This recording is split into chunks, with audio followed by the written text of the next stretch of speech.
All right, it is Thursday night in Tooneytown. It is only mean one thing. It is time for Toonie Talk TV. Folks, I am Marvin, and I'm the Movie Monster, and we have got so much to talk to, and we've got a stacked panel here for you guys tonight. We're talking everything from D23. We're going to hopefully be talking a little bit about the Lord of the Rings, the Rings of Power, and the way they're just destroying and desecrating Tolkien's legacy. We're going to talk about the death of Cartoon Network. We're going to talk about WB selling a stake in its video games, hopefully, if we get that far. You never know, because this panel likes to talk. And speaking of people that like to talk, as always, to introduce first my good friend and co-host, the one and only Mr. Kevin Apollo.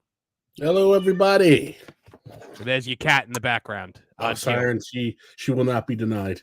The most appropriately named cat in the history of the world is Siren. All right. Also joining us this week, it's a very special week because we are adding the third member to the Tooneytown TV Trinity of people that you and me have kind of been the regular hosts of this show. We are adding one more. It is somebody who was introduced to the Tooneytown audience earlier this week in a video that performed exceptionally well. We talked about Snow White together, and some people were like, "Hey, it's kind of nice to have a girl around to break up this sausage party." And folks, here to break up the sausage party is the one and only Just Trish. Hi. Sausage party. You're breaking it up. You're ending the sausage party. There's no party going on. There's no not that great Seth Rogen movies happening in this vicinity right now. So me and Kevin made the same face, like. Okay. that movie is terrible. All right. Also joining us this week, folks, from the land of Hollywood and beyond, the one and only incomparable Lou Wasserman's Ghost. Well, I don't know about incomparable, but I try to be interesting. Louis, my friend, if I ever meet anybody that is comparable to you, I will let you know, but I have not yet. So also coming to us contest, but thank you. Also coming to us from the land of that Park Place. Look, if you want to know anything about Batman, you want to know anything about Star Wars, this is the guy you go to. It's Lord Connor. Yeah. Welcome back to the show, my friend. There you go. I think I'm comparable.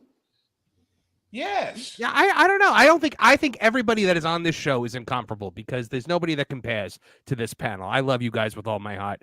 Also, folks, joining us again, I believe has been thus far on every episode of Toonie Talk TV from his channel, appropriately named Nolan Thunder, and of course that game place. Here he is, Mr. Nolan Thunder. Hello, I heard there was a barbecue. We were bringing bratwurst and stuff or some. No, Nolan. The sausage party's been canceled. Trish came and said, "No more. We're not doing it." Okay. Thank you, Trish. We appreciate you. Turn around and back out the door. It's okay. And backing up this party, folks, the one guy you want backing you up, it is the one and only from that Park Place, Mr. Martin Stone. Hey, guys. Yeah. Did Disney do something this week? A couple things. I think I heard a little something. Lou, you might have heard something about them torching the entire company to the ground, right? Well, it's a process. It's a process of destroying the company. It's not like the night they burned the backlot at RKO to stimulate Atlanta, It's a slow process. Right. Right. So what we're talking about, folks, is the D23 Expo. And I am sure that you guys have got a lot of things that you want to say about the D23 announcements. We're talking the movies, we're talking the parks, we're talking everything that went down at D23. It was a very controversial week to some, very exciting week to some others. So please get your super chats in. We would love to hear your thoughts about it. We'd love to have you guys be a part of the show with us here today. We've got one super chat in already. Kevin Haggerty checking in for $5. Why is Tony Khan in the pre-show of Flight of Passage in Animal Kingdom? Finally, Walt Disney World is getting a nighttime parade. I hope Owl City does it again. So when he said this, I realized it was very true. So I saw this one come in beforehand, so I'm prepared for this one. What Kevin means here now in the beginning in Flight of Passage at Walt Disney World, you will see there's this guy. It's the worst, most awkward, horrible pre-show on property. This guy just like stutters and stammers his way through this thing. But here's what he looks like. Okay. Oh, I remember this. And here's Tony Khan. Here's Flight of Passage guy and Tony Khan. So a brother from another mother or something. Well, the other mother was apparently a lot richer because Tony Khan's daddy is a billionaire. So, all right. So I'm seeing a lot of people in the chat. Hello to everybody out there. Plenty of Pixel Art is there. We've got Erica M hanging out here with us tonight. John JID 999. And of course, the wonderful Go and Shogi checking in. Love having you guys here. Josh Hammond is here. So if you guys want to join in the fun, then please join in the fun. Renosaurus. Before we get too far in here, I have to counter Trisha's presence on the panel. Okay. What? You brought sausages. I'm sorry, Trish. Give this man an award. Is that why you had to be right back, Lord? Because you had a sight gag? I think it was. You know, if you all knew the story I could tell, and I'm not going to, you would really applaud my self-control. I put it at that. I am super proud of you right now, Lou, because I understand. Thank you, I get Lord. the whole place thrown off the air. But anyway. Also hanging with Erica and Raph is here. We love to see her here. Plenty of Pixel Art checking in for $5. Hey friends, Bob, am I misremembering that someday we might get Hollywood headlines? This is not a pressure post asking if I'm allowed to be hyped. That has always been the plan. Basically to be the Headlock Headlines, which is my weekly, weekly-ish. It's my regular scripted show on Tooneytown Wrestling, where we have all puppet characters and everything like that. But it takes a lot of effort because I do everything by myself. I do all the writing, the performing, the editing, the shooting, the everything. Mr. Monster's wigs by Mr. Yeah. Monster. So eventually, yeah, I know, not a glow. It's like weekly. Yeah, no, I get it. It's not weekly, but it's just what I'm saying. But no, eventually the goal is to do a Hollywood headlines. I am in the middle of the construction of a Bob Iger puppet. It's one of many of the puppets that are sitting on my my workbench right now. So Bob Iger will kind of be our Toonie Khan of that, and probably Zack Snyder, maybe Leslie Headland. You never know. We'll see. We'll see. Will it stand up to water because you have to have him in the shower sooner or later, right? At some point, right? I mean, that means your puppet, homemade, is better than the lights in the ground at Epcot that can't handle pressure wash. Well, let me tell you something. Let me tell you something. As a puppeteer and as a puppet builder, whenever I would go to Muppet Vision 3D, which we'll talk about a little bit later on in a lot of ways, and they do that gimmick where Fozzie gets hit in the face with a pie. The only thing that I can think of is, oh my God, they just ruined that puppet. Because I just think of the time and the effort that it takes. I mean, look, they've got a room full of Fozzie Bears. They can hit one in the face with a pie. But real quick, before we get started, though, I do want to point out one thing. I attempted today on the Marvin the Movie Monster Instagram, which I'm rarely on. So today I just kind of went through it. I tried to follow Kevin Apollo on Instagram and was greeted with the following. Are you sure you want to follow WarDog_Apollo? This account has repeatedly posted false information that was reviewed by independent fact checkers or went against our community guidelines. God, that would make me want to follow it more. Yeah, I know. I have never clicked That's follow. An endorsement. I have never clicked follow faster in my life. So, Kevin Apollo, you are apparently on Instagram's most wanted list. Ooh. Well, his NSA analysts are very unhappy with him. Yeah, I'm sure my CIA agent and FBI agent who track my movements, I have to keep them entertained. Is that the big Penguins have plot a sense of twist? The humor, whole though. time that bear was actually like a CIA agent in a costume or something. Oh my Okay, god, yeah, that's like great. Garbage. Trying to find new watch lists to add me to. Yeah. Yes. By the way, is there any update on the bear, my friend? Has the bear shown up again? Are you still? We actually had a big standoff yesterday. Oh, okay. came I'm in. home and- Take me there. I got home from dropping the kids off at camp, and as I was parking my car, he was running out of my neighbor's driveway to go to someone else's recyclables. So I rolled to my window and yelled at him. Then we looked at each other, and then I chased him with my car. Then Please tell me ran that up like. all the way- Please tell me you opened the window and started blaring Hulk Hogan's theme music and like did the big point. No, which theme music are we talking about? Like, I'm a Real American? Oh, it's I'm a Real American. It's Oh, yeah, gotta be. it would be real American, not American made. Maybe When the you NWO theme. When you Sorry, said Jimmy standoff- Hawk, but When you said standoff, I was thinking like Boo Boo Ridge or something. That might be a little dark. I thought Sorry you would about say that. nuts and berries. Yeah. do you think this bear like goes on like Barry Talk TV and is like talking about like this black guy that I'm in this feud with?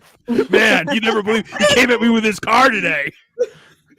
So overnight, my father-in-law is in town because he's taking everybody to Cape Cod in a couple of days, and he wakes up at around 1:45. He goes, "There's just this really loud noise outside the door. What's going on?" I'm like, "Don't open the door. It's one of the bears. It's either the really big one or it's the little one. Just let it be." So there's multiple now?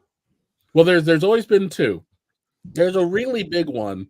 You need a Who, third one to be just right. No, there's always Little two: one. a master and apprentice. That's right.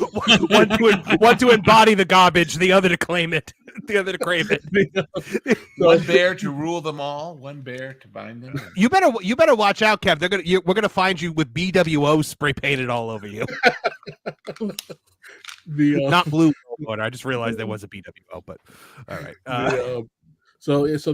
There's two. There's a really big one. Lisa B says Who's the bear will been get everybody since he was a cub. the bear will get called a racist for saying black eye. It's okay. It's a black bear. It's a black bear. It's okay. It's okay. It's So now our you're word. racist for saying a black bear. Are we still allowed to say On Fairy brown Talk bear? TV Is that right still now, I'm the allowed? racist. Yeah. You're making a lot of assumptions calling the bear he. Yeah, you're assuming That's you're true. I assuming can't their assume his gender. You know, This is, Yeah. this is why maybe I it's have the bear words X. I The have bear's on going to come to the Instagram. door and say, "My preferred pronouns are bite your butt." Our gur owl. Yeah. John JID 999 says Babu. the Instagram police can't handle Kevin Apollo's thirst traps. And Ruben Hot for $2 says blast thunder in paradise. Yes.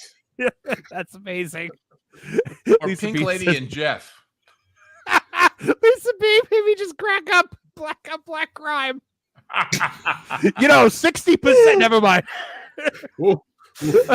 Not gonna go there. In All right. 5, 4. All right, we've warmed So up enough.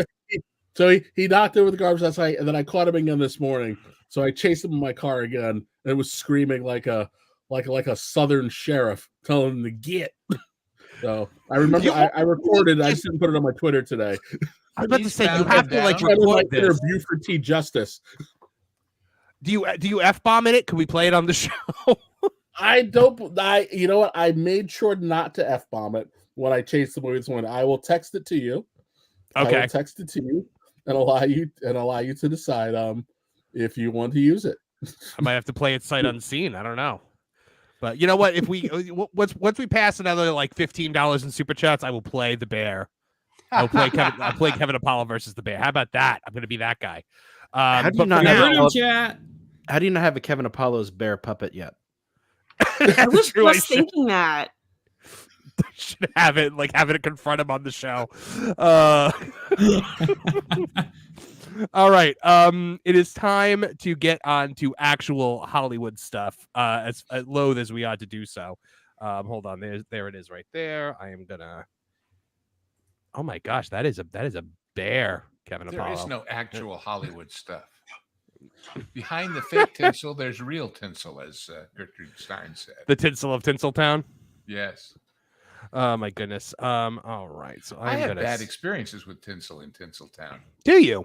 Well, my cameraman decided to decorate their cameras for Christmas with tinsel, and it threw off the transmissions from the radios. It was like chaff, you know, that an airplane kicks out to throw off the homing missiles. So. Oh my goodness. I love this show and this panel so much. We always get off on the best tangents. I love it. You know, some shows don't want you to go on tangents. I welcome them. I truly do. Let's see here. I'm just waiting for the thing to load up. But anyway, let's talk a little bit about D23 and what happens. So D23, for those of you that are not in the know, is the Disney fan convention. And that is where they is the ultimate Disney fan experience, they say. And that is where they show you all their movies, their TV shows, things for the parks. Pretty much everything there is to see if you're a Disney fan happens at D23. It's kind of like their version of Comic-Con, other than the fact that they still go to Comic-Con.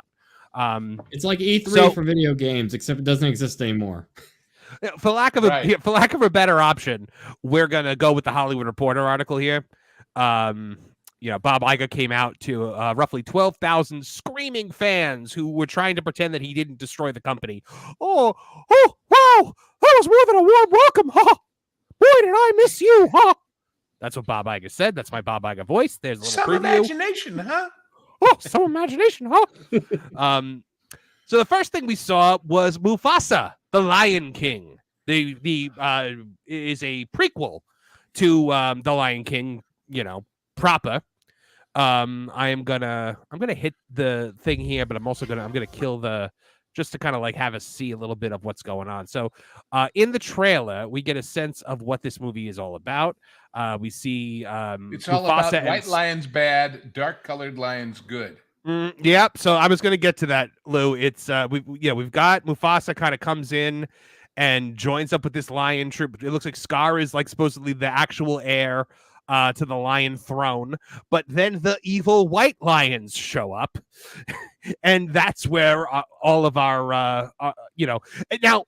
Clearly, this might be a few different things. You could have it say, like, this is an allegory for racism. Perhaps it's a little bit of, Kevin Apollo was, there you are. What did the Instagram police try to send you away? Bear. Buster of Bears. Oh, my God. You left so anyway. us to do that, didn't you? No, I got kicked out. I actually thought that I thought I angered the social media gods. I'm like, I haven't posted anything in hours. What could I have done? Oh my goodness. So the white lions show up and they are the bad guys, obviously, because racism. Albino lions, don't be a racist. They are also, yes, they are. But now, could this also be Lou Wasserman's Ghost, a take on the fact that the Lion King itself was shut down by the makers of Kimba the White Lion? Well, there is that. Remember that? There? Yeah, and then of course now we know that the Lion King ride is going to be the flume ride that they're going to put in the Paris park.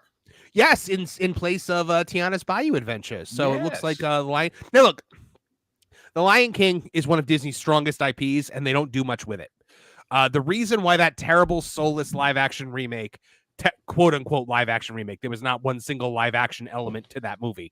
The reason why that made $1 billion is because it's the Lion King. Martin Stone, are you a Lion King fan? I liked it as Hamlet. That's I loved true. Lion King as a kid, and my kids watch it. They sing the songs. You can't appreciate Shakespeare until you read him in the original Lion. But now, as a parent, Martin, will you take your kids to see this Mufasa movie? Do they have any interest in it? None of them have expressed any interest at all. Yeah, I have not heard any. Kevin Apollo, your kids, have they expressed any interest in this? My kids, other than Elsa, do not give bleep all about anything Disney. Elsa? We had like 45 seconds with Sophia the First, and that was about it. Wow. Okay. So, but I was led to believe from the show Black Lightning that all black kids enjoy Princess and the Frog. It's the stupidest thing they ever said on that show. Oh God.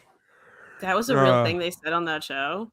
Oh yeah, no, they were like, you want to watch a movie? And she's like, Princess and the Frog. I'm like, no black person ever wants to watch Princess and the Frog. But yeah, Elsa. Are you really, saying they Elsa... can't like Zydeco music? Afro-Cuban, which nobody in New Orleans has ever heard. But Yeah. So the Mufasa movie definitely a lack of buzz. Lorne Connor, any interest from you on this movie? What do you think? A total cash grab, right? I haven't actually seen the trailer, but I'm kind of against these live action. So this isn't a remake; it is kind of a prequel, so that kind of sets it apart from my disdain a little bit. Mhm. But it's not something that I would go to if I'm going to see talking animals. I want to see legitimate 2D hand drawn animation. I don't want to see this kind of stuff. So That's a good. Trish, have you looked at these lions in the live action quote unquote remake and just seen how creepy they look? Am I gone? No, you're fine, Kev. You're back. I think. I just don't really care about these live action things to begin with. So to me, just the whole idea that Mufasa's a real lion is just a little strange to me. It just doesn't compute. Yeah, the big cartoon. Go ahead, Lou. The problem is that the people making it are coming at it first from a look how real we can make fake hair look in animation with computers point of view, and then secondly, we got to tell a story people care about too. Oh golly, you spoiled all our fun. It's a technical achievement, not an artistic achievement. Mm-hmm. My first article for that park place. Go ahead, Martin. Yeah. My first article for that park place was about how Disney are a bunch of cowards in their strategy of the live action remakes. What they should be doing if they're going to remake things is remake the things that didn't work the first time. Like remake The Black Hole was my article. Yeah. You make it a real horror film this time, not lightweight. Do you think Disney knows how to make a real horror film? They make horror shows. Well, they make horrible shows, which isn't quite the same thing. I mean, no, seriously, I was thinking of this when they were showing off, and I don't mean to jump ahead or out of sync here, Marvin, but go ahead. When they were showing off their Villains Land, yes, which you could tell them what I compared the architecture of that and Avatar. Yes, I believe I have a picture here of what you compared the architecture. I saw it suddenly, guys. You're not going to be able to unsee this. This is what the. Am I right or am I right? I imagine that is exactly what it looks like, Lou. Around an outback going, this means something, a la Richard Dreyfuss in Close Encounters. Exactly what it looks like. The thing is, it's so obviously a knee-jerk reaction to Dark Universe at Epic. Disney villains are cute. That's why it's a not-so-scary parade. Mm-hmm. They should have gone with that ethos rather than pretending. You know, it's like kids building a spook house for Halloween, and it's a 9-year-old with a Jason mask, and you're supposed to be afraid. Mm-hmm. It just isn't going to work. Go and show you are right about them not being able to make a horror film. They hired one of the iconic 80s, 90s horror directors in Sam Raimi, and would not let him make a Sam Raimi movie out of Dr. Strange Mom. Yeah. Yeah, I mean, we were all told that Dr. Strange Mom was supposed to be kind of like the Marvel horror movie, and it just was not. Oh my goodness, was it ever not? I mean, it was a horror movie in the fact that I was like terrified that it was, you know. Beyond the fact that they are constitutionally unable to do it, why would they want to? They own the market of cutesy tootsie horror. Go with it. Do what you do. It's like, well, let's see. We own Pixar, and we own Marvel, and we own Lucas, and we own Fox, and we own all this stuff. Gosh, I wish we could make an MGM movie. What? You know? You know, Jonas J. Campbell over at that park place has stolen something from me a couple of times. I am convinced that there are a lot of CEOs out there who don't want to be running the companies that they're in charge of, like McDonald's, Cracker Barrel. Those are the prime examples. Right. Disney doesn't want to be Disney. They want to be a giant conglomerate of media spanning empires. But they don't want to. That makes a lot of sense. And you do always hear about these CEOs that get passed from company to company to company. And I think you made the point to me before, Martin, that like the head of McDonald's doesn't care about hamburgers. Yeah. So yeah, that makes a lot of sense, and I think that is exactly what Disney wants to do. But the problem is you have to get each of those independent pieces working and leave them alone to do their thing, and put somebody who does want to make hamburgers at the hamburger division, and somebody who does want to make good movies at the movie division. And you can't do that when the boss of bosses is watching everything 5 times. This is true. He has no trust for his subordinates. I mean, would you at this point, Lou? Like, well, after, but with if the you way had they've dropped the poisoned ball their over and over ability, again? It's all why you hire people. Mhm. You hire people because they're good or because they'll tell you yes and not no. Lou, do you really think that he's watching each of these things 5 times, or is he providing No. cover for the studio heads? Well, but it's not cover if I guess you're right. I don't think he is. And the fact that he says it is basically a disendorsement of them. He's saying, well, they're not good enough. It takes me to decide. How would you like to work for a guy like that who cuts your Yeah, down? would not. Yeah, definitely not. So, I actually think they're probably liking it because they can then fob it off on him and he's showing no interest in firing them. So they get to sit there, keep putting out their crap, and there's no consequences for it. That's an ideal situation. Well, yes, but Yeah, and my I feel like basic Iger tenet, he's so uncreative. He doesn't know good from bad. my basic tenet of he knows everything content. entertainment. Nobody tries to make it bad. They all try to make it great. The fact that they may be people who wouldn't know great if it bit them in the butt is the problem. And the fact that they get hired to make it great by people who should know better that they don't know how is the problem. Yeah. So, I mean, it's like all these people, everybody, all the people in our chats, which I love you all, send super chats, etc. But the people say, well, what if Elon Musk just bought it and fired everybody? Well, what if? Now, who does he hire? If there are good people out there, they're happily making Epic Universe or other things. right. Or they're scared to death because they know what happened last time and they don't believe it. You lose your reputation for treating people well and for treating people honestly and for encouraging creativity. Once it's gone, it'll take 10 years to repopulate that company with people who don't remember who Bob Iger was. But there are people who can do it if they're passionate and if they feel that they would have the creative control necessary to tell the story that they want to tell. And I think somebody like a Christopher Nolan, for instance. Now, I wouldn't necessarily put him in the place of writing a Star Wars story, but if he wanted to put his mind to it, I'd be interested to see what he'd come up with. Yeah, I could see that. But why would he ever believe if they told him, Chris, whatever you want to do, whatever you want to spend, we won't interfere in a bit? If he's a smart guy, would he trust them?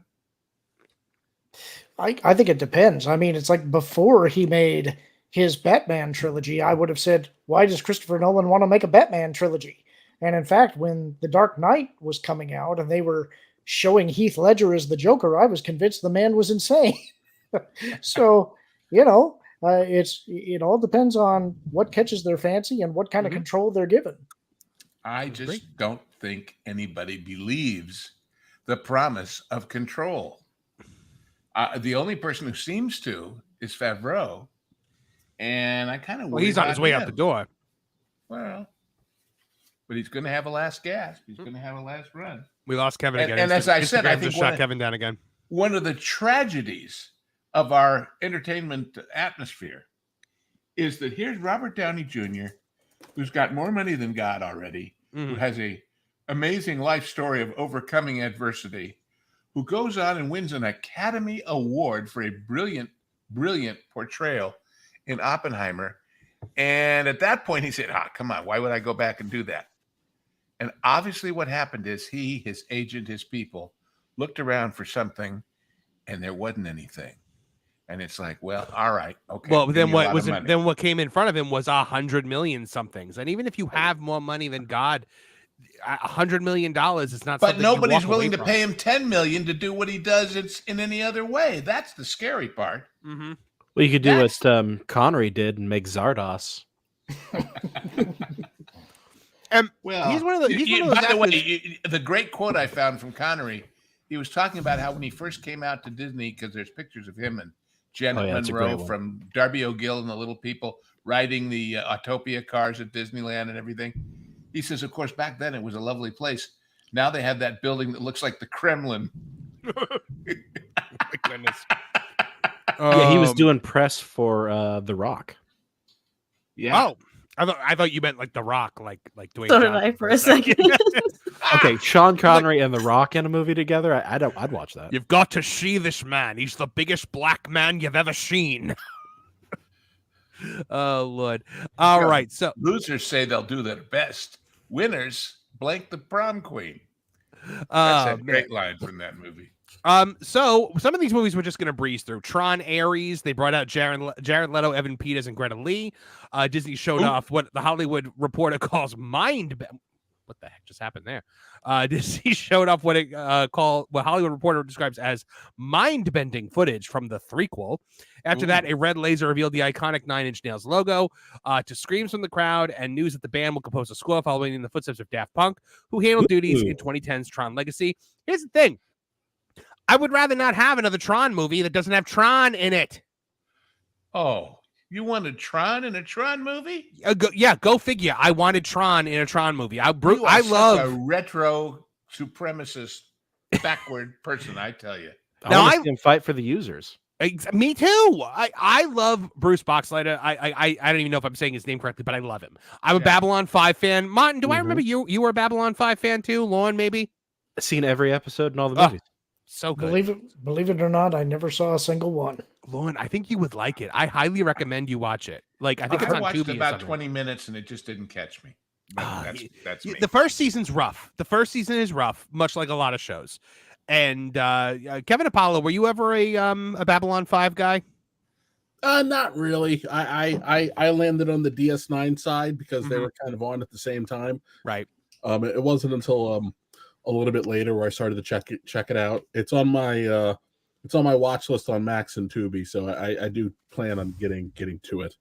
I did watch the Walter Koenig and Walter Koenig was great on that show as Bester, as Bester of the Psychor. And the peace offering from why can't I think of her name? Roddenberry. Yeah, when she tried to mend fences between the studios and the property. Yeah. So the what do you call it? The Babylon 5 is great. Bruce Boxleiter is he comes in season 2 and takes over command of the station as Captain John Sheridan. He's also Tron.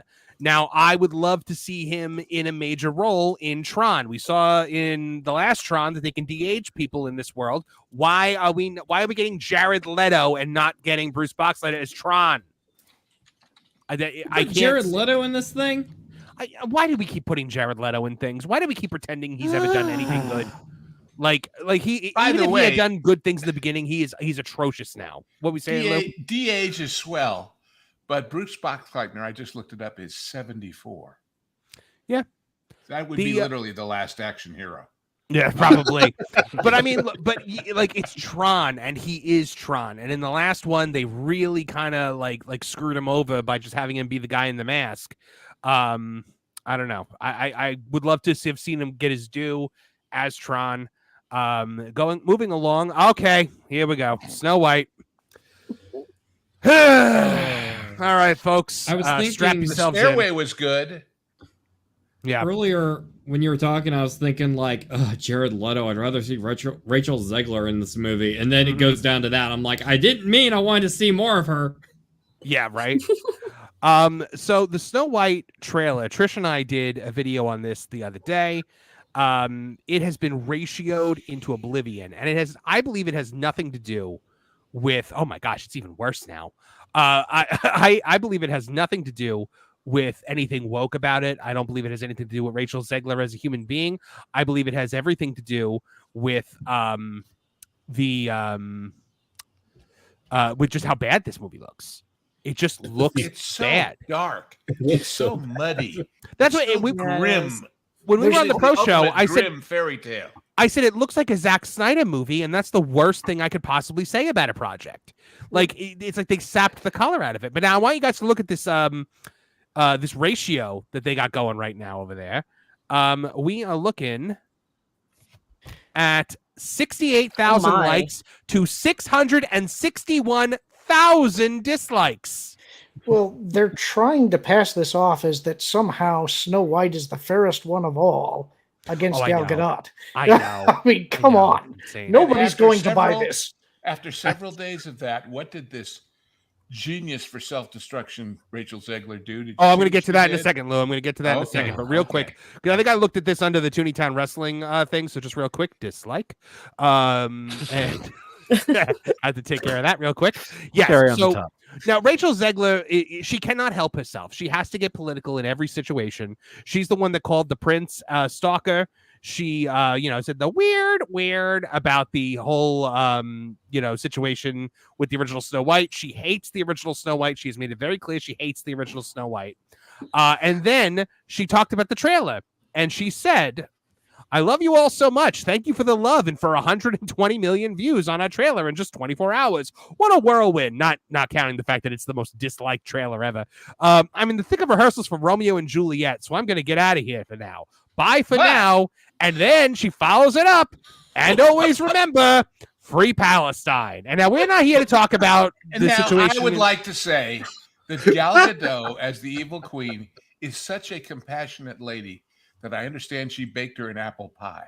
That would be something. Now, here's the thing. We are not here. We don't talk politics on Toontown TV ever. We're not here to talk about the situation in the Middle East. We are here to talk about the fact that her co-star in this movie is from Israel. And why would you take something that completely unrelated like that? You're talking about a trailer, a movie trailer, and you have to throw free Palestine in there. And there have now been organized Palestinian people protesting because the star is an Israeli murderer. Oh my God, she's an evil, awful. She was in the IDF. She like was. Everybody else. Everybody. Oh, They all are. Before that second tweet, I was going to say, I respect the hustle. I respect that she's promoting her next thing. That's great. And then she goes, oh, and here's my politics. Yeah. Right? It's the most Hollywood actor tweet you'll ever see in your life. Probably. Well, see, this is why I said when the original controversy came up about her dissing the original movie, that they gave her some lines about it being a modern update, and she ran with them in a direction they never thought she'd run. Yeah. Because she isn't content to just follow orders. You should pardon the expression. She has to add her own unique stupidity to the situation in any given situation. If her career wasn't over before, remember what we said about would a creative person take a risk working for Disney in this atmosphere? Yeah. Would anybody hire this woman to be in a movie?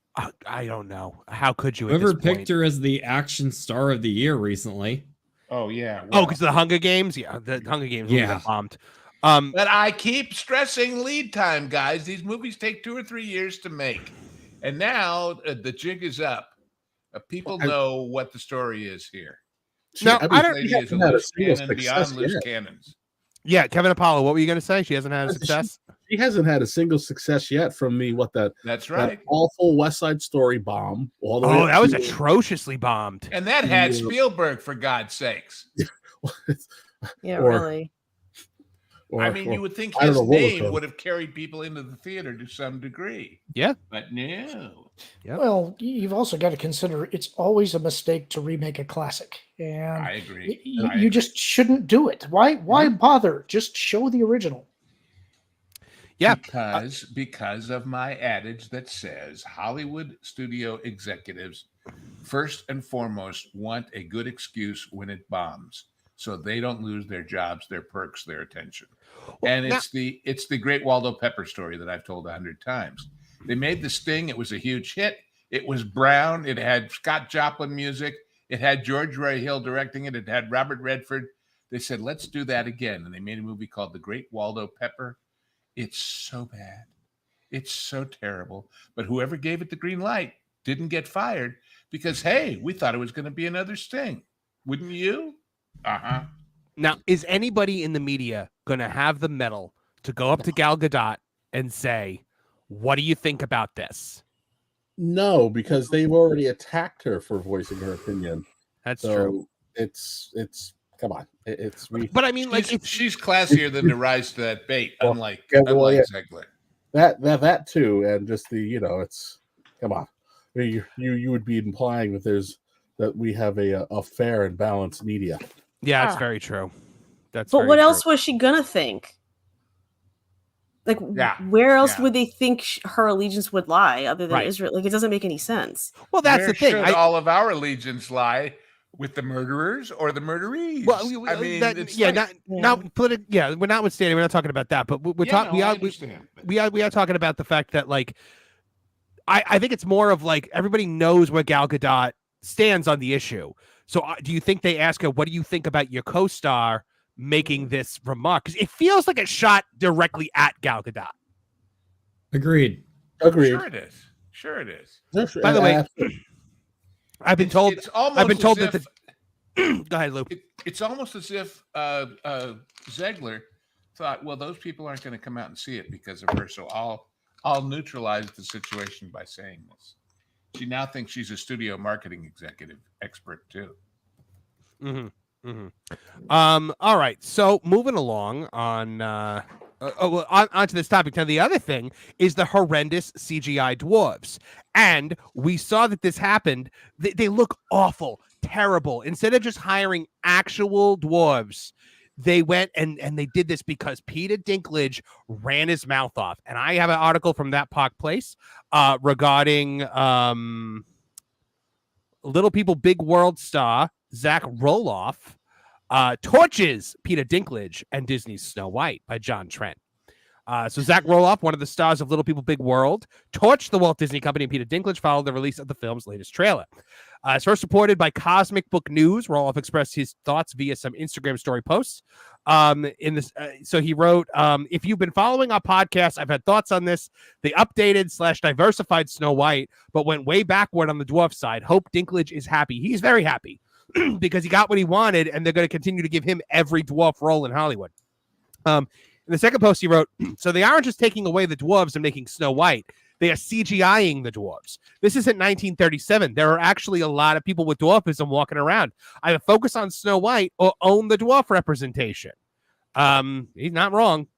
So back in the beginning of 2022, Dinklage appeared on the WTF with Mark Maron podcast, where he criticized the Walt Disney Company for their upcoming live-action Snow White film. Dinklage said at the time, well, you know, it's really progressive to cast a, literally no offense to anyone, but I was a little taken back by. They're very proud to cast a Latina actress as Snow White, but you're still telling the story of Snow White and the Seven Dwarves. Take a step back and look at what you're doing there, he continued.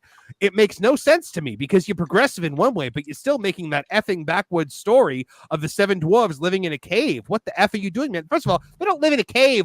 No. Peter. They have a really nice house. They live in a lovely little cottage.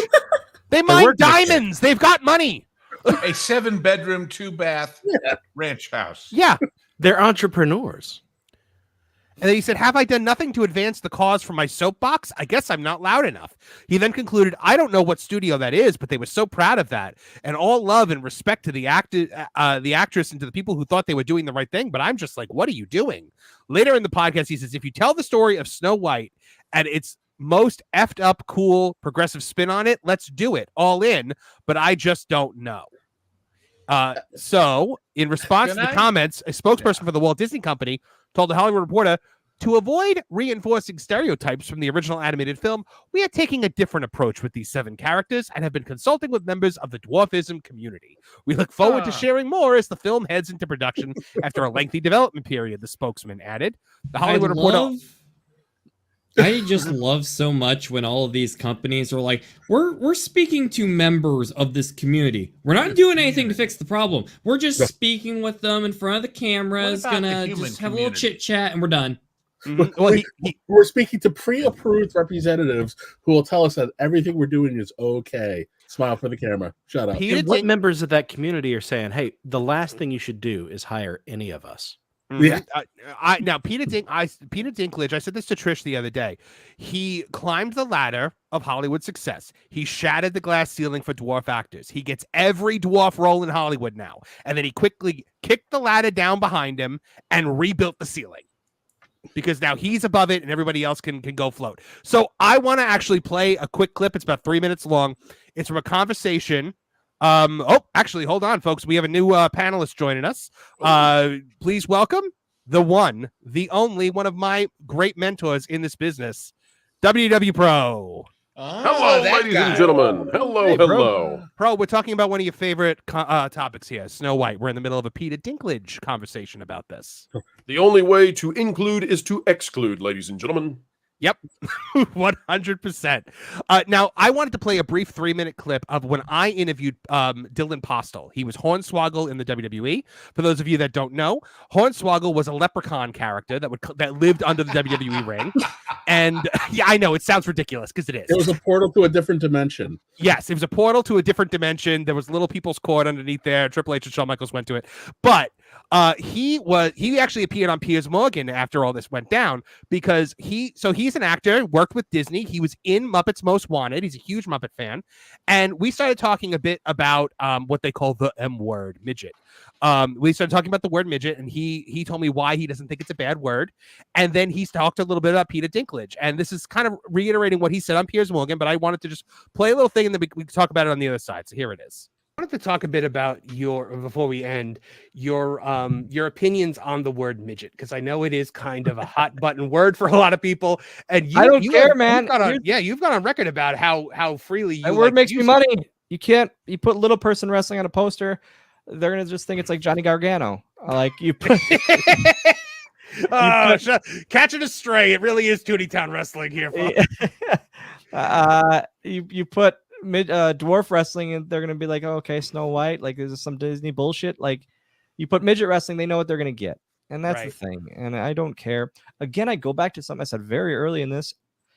If you get offended by that stuff, you get offended by really anything. You're putting yourself on a pedestal.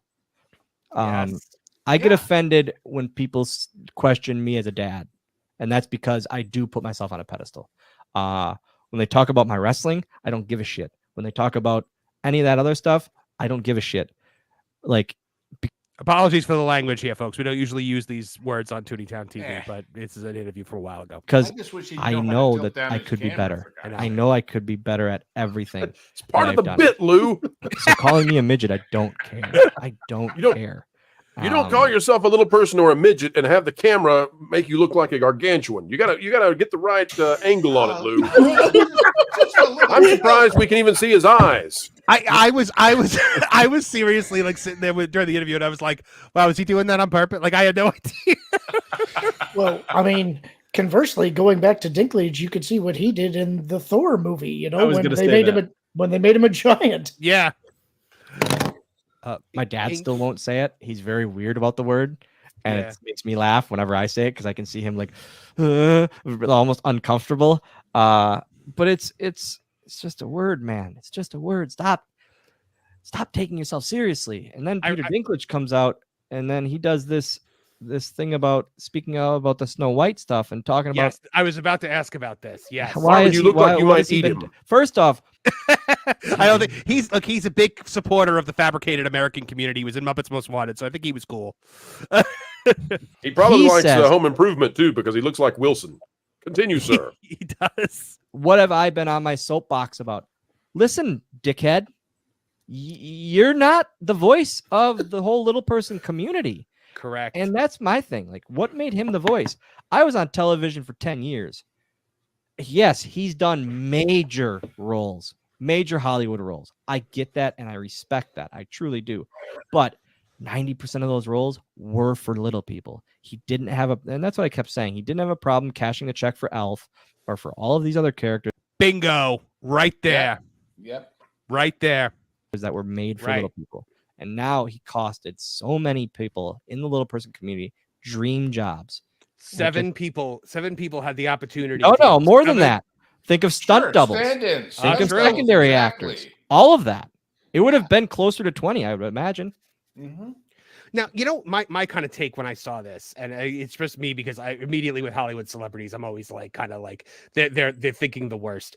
And I was like, he thinks that somebody is going to get in there and they're going to play dopey or something, and they're going to get so over that people are going to want to book them. And all of a sudden, every major little person role pretty much goes to Peter Dinklage right now. Yeah, and my thing was I had that mindset. I tried to take myself away from that mindset. But my thought was, did they not want him, or did they not like push enough money his way? Like that kind of thing. Right. Right. Well, it seemed to me, it's like, okay, you made it, and then you kicked the ladder down behind you. That's exactly what it was. Else could, It's exactly what nobody it was. else could come up behind you. Yep. It's 100% what it was. When I saw you on Piers Morgan and you were giving him the business about it, I was like, good for you, Dylan, because somebody needed to say it. And and now what they've done now is they've just made these like CGI characters that are going to be the dwarfs now, instead of giving actual little people, actors that are looking for work, like serious work. Yeah, they can't get it now. It's extremely unfortunate. So at least the Oompa Loompas are working out.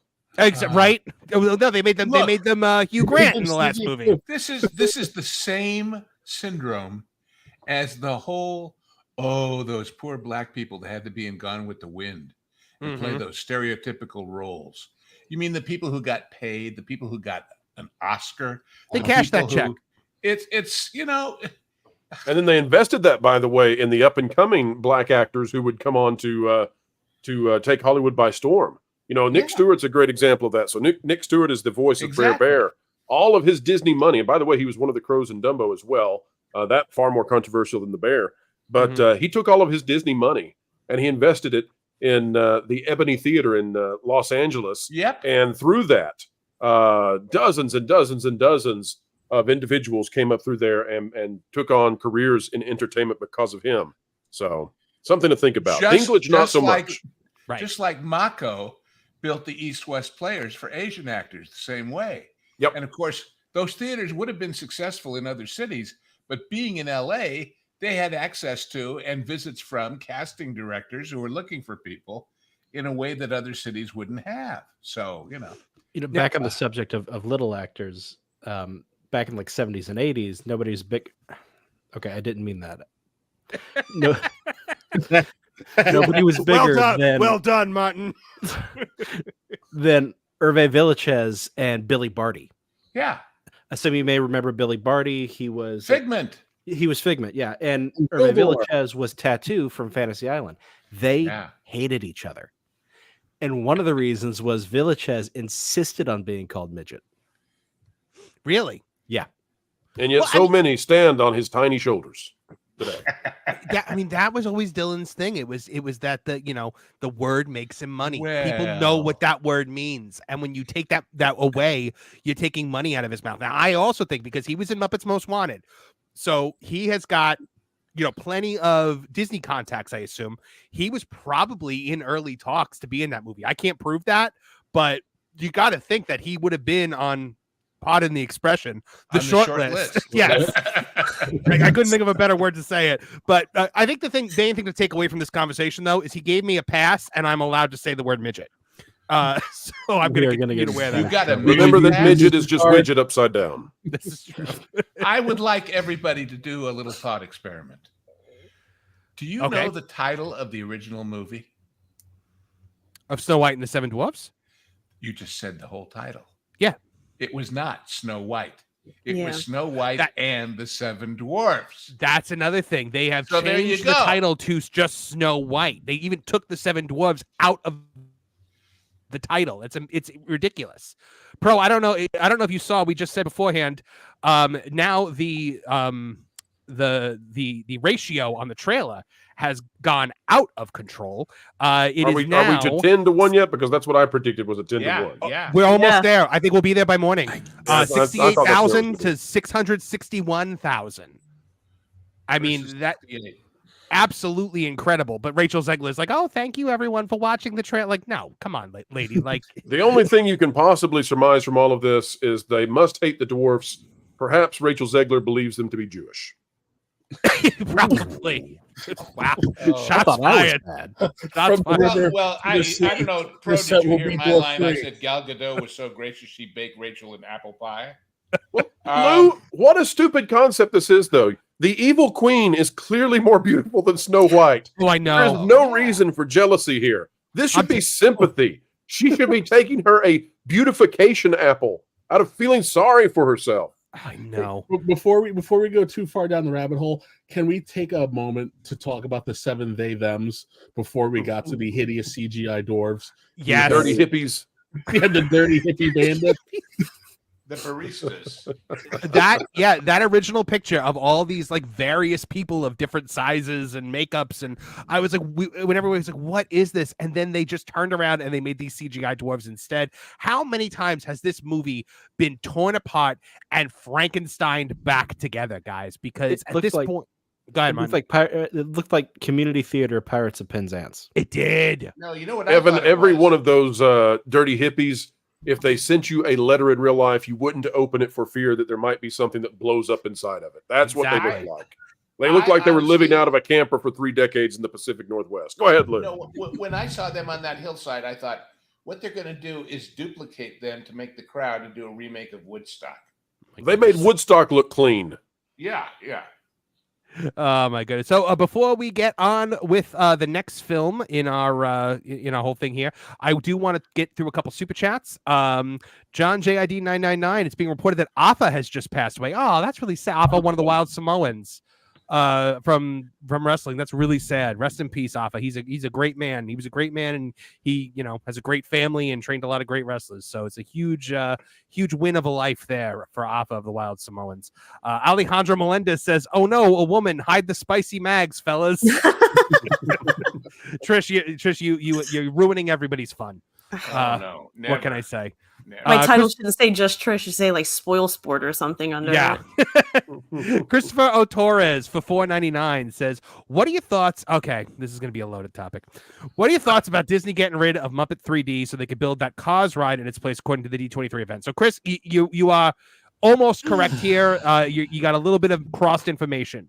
The rumor is that they are getting rid of Muppet Vision 3D to build Monsters Incorporated. Monstropolis, and that would be probably the biggest one of it, for me personally, probably one of the biggest insults they could possibly heave at their fans. It is disgusting. It is the last piece of media Jim Henson ever directed. It is the last. It's great. It's not like it's a bad attraction. It's great. Not, but just to be technically correct, they didn't say that at D3. No, they did not. They didn't locate it. They talked about the new thing, but they didn't say exactly where. And we're just surmising. We don't know yet. We don't know where it's going to be. It could be the anime. Some people are saying WDWNT is saying the animation courtyard. Other people are saying it's going to be Muppets. Some people are saying even Star Tours might get wiped out in it. Others are pointing at Indiana Jones. So we really don't know at this point. But if they got rid of that Muppet 3D, that would be one of the biggest travesties, especially when you consider that a whole section of what was then Disney's MGM Studios was meant to be Muppet Land. Pro, am I correct in that? Yeah, absolutely. Yeah, that Mamma Mia's restaurant was supposed to be themed around the rats. There was going to be animatronic rats delivering your pizzas. Let's not talk about Mama Melrose because it's still the best sit-down restaurant in Hollywood studios, and I'd rather people not know about that. I said Mamma Mia. Easy to get in there. It's the best kept secret. It is always easy to get in there. Yeah, but it was going to be Gonzo's Pandemonium Pizza Parlor, which they kind of resurrected with Pizza Rizzo, but with none of the things that was supposed to happen. And with no pizza. There were going to be screens. Yeah, there were going to be screens next to your table where like Gonzo and the rats would like pop up to give you the like the status of your meal, and things would be blowing up, and then the pizza would come to you on a conveyor belt. That was a whole thing they had planned, but then Jim Henson passed away and all of their plans for the Muppets dried right up, because part of the deal that they wanted with the Muppets was to get their hands on Jim Henson's mind, his creativity, his drive. They were like, don't give them ideas. They'll start digging easy. I know, right? Pro, what do you think it could have been like? Yeah, Jim Henson animatronic. Jim Henson robot. Pro, what do you think it could have been? What we could have gotten if Jim Henson had lived longer, and you had gotten Jim Henson working not even just on Muppet stuff, but actually putting what he wanted to do was put his mind toward attractions. He wanted to work. I think you probably would have got. I think you would have got a great movie ride but it would have been a Muppets parody. I think you would have got that in the area that Muppet Vision is, just behind there, going out into what is now the cast parking lot. I think you would have had a huge attraction that would have been really, really funny. The Muppets take on some of the greatest films of all time, which I would have enjoyed. Yeah, they were gonna do a duplicate of the Great Movie Ride called the Great Muppet Ride, and it was gonna be basically the Muppets in the Great Movie Ride, and it was been hysterical.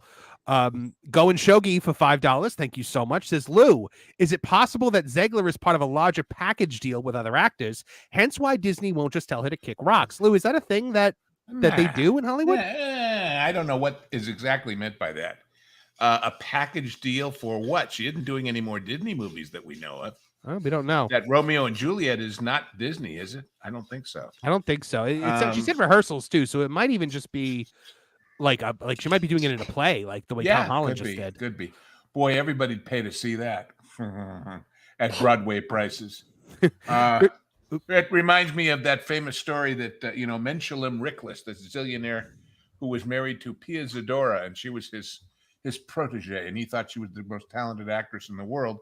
And he actually did a production of The Diary of Anne Frank in Palm Springs starring her.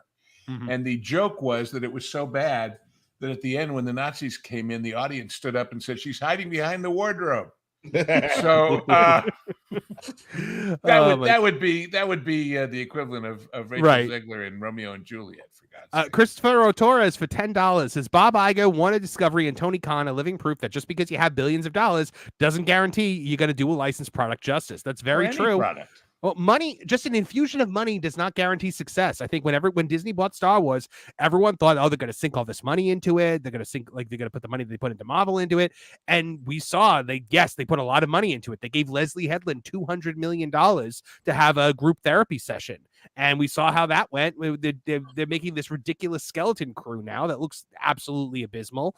It is absolutely going to blow up in their faces. And Johnny718 Bravo for $2 says Snow White and the Empty Theaters. Yeah. And it will be. By the way, on that licensed product thing, I will say sometimes it goes your way. For example, pre-orders on the Lauren Connor bobblehead are astounding. Is that a real thing that you're doing? Oh, definitely. In the future sometime. We're working on the 3D prints as we speak. I would love that. I would get a Lauren. I would have it right on my desk. I would just be like, Lauren, am I doing a good job? And then I would make it nod. But then it would actually shake its head because that would just be fate moving it. The joke he's making is a throwback. It's that I don't move my head. It's like a glued in place bobblehead that I doesn't have never move. noticed that before. No, my goodness, it you has don't. to have a built-in sensor that if anything on your computer or your television screen is Star Wars related and it was made after the original trilogy, the head shakes its head. No. Automatically. All right, moving along on the D23 movie announcements here. We are talking again in the Hollywood Reporter here. Okay, here we go. Agatha All Along. The trailer for this, I've since watched the trailer because we were on Pro's stream during the actual thing and we couldn't actually watch the trailer because of copyright. But my God, does this look putrid? Aubrey Plaza is some kind of undead witch crawling her way out of the grave. Yes, but what is she playing in the show? Oh, Same time, Pro. Great minds thinking of here's my thing. Did you not? They were singing. The actual actors in the show were singing throughout the entirety of this trailer. Are we really doing singing lesbian witches again? Many. Oh. If they dress up like Vulcans, we can make it a crossover to Star Wars. It's literally the power of one, the power of two, the power of many. They're doing it again. It's just the same thing over again. All I can say is this guy Manny, he's got to have some nasty negatives of Bob in the shower with the hippo. I, for one, cannot wait for a Marvel show in which characters no one ever heard of or wanted are singing all throughout. Oh boy. It's ridiculous. It looks so bad. It looks like they're trying to do some kind of Halloween horror element. It's not going to be good. It's going to be sugar-coated, I think. They're trying to make the Hocus Pocus money. Right? Yes. Hocus Pocus 2 was garbage, but it did dandy, and that's what they're thinking. They're thinking they've got a Halloween hit for the young ladies. It's funny when Disney first started acquiring, these products that were outside of their, general sphere. When they acquired Pixar, it's like, okay, they've worked together before, family-friendly entertainment. I remember when the Marvel news first broke, and I would see so many parodies where it's like, here's all the Marvel characters singing and dancing and super happy and family-friendly.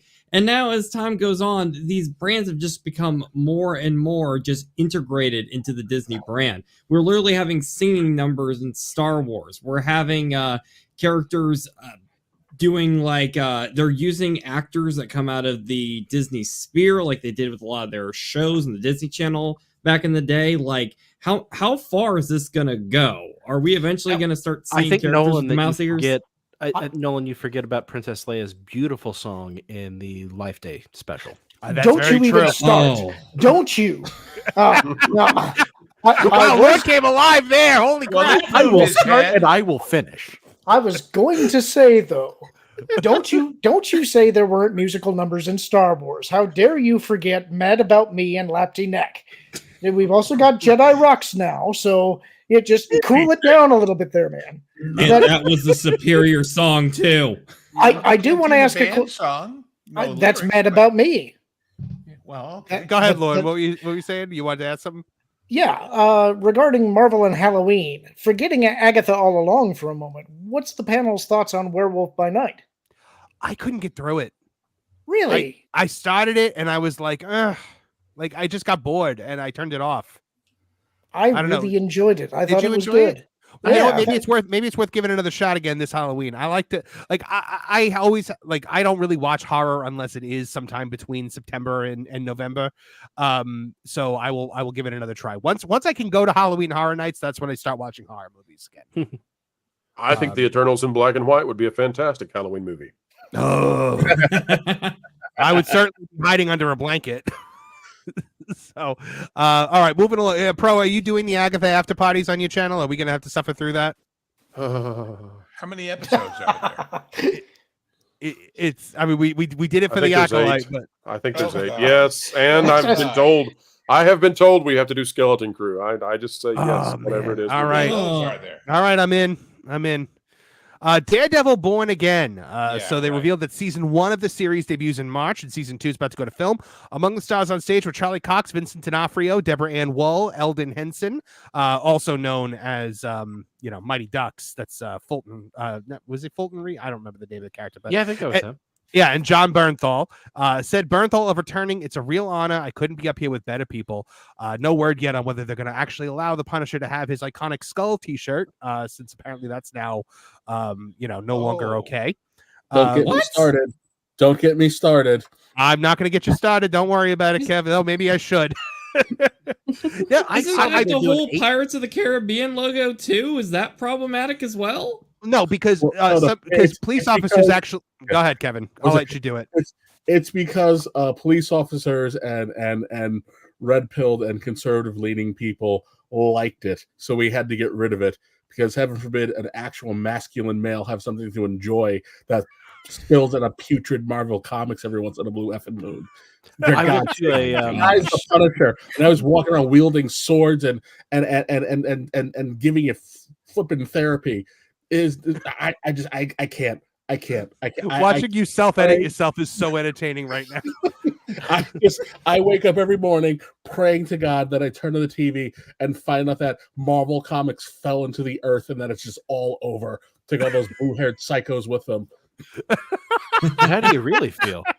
I effing hate them. They have destroyed something that I have loved for years and made sure that no one can pass it on to their kids. That anything you ever invested time in is actually worthless. All these books are worthless. I don't know. Oh God, how many wonderful creators must be their caskets must sound like someone threw Herman Munster's shoes into a dryer. That's how hard they're spinning. Kevin, I want to give you a very masculine one-armed hug. Yeah, Kevin, I still say we need to do a stream or maybe an ongoing one of comic books that we can actually share with our kids. Yeah. That's a good idea for one. Oaktown Girl says, you know who else likes masculine males? Women. Someone please inform Disney. Yes. As the woman on the panel, I'm Yes. just yes, some of us do still like masculine men. How you So spell it? If it's we're out there. WYMMIN, maybe not. So, I mean, look, Trish has an unhealthy obsession with Bucky Barnes. So, it's not an obsession. I just think he should be the next Captain America and not Falcon. Okay. well, They yeah, you and foreshadowed everyone it here. in the movies. They They did? foreshadowed it in the movies.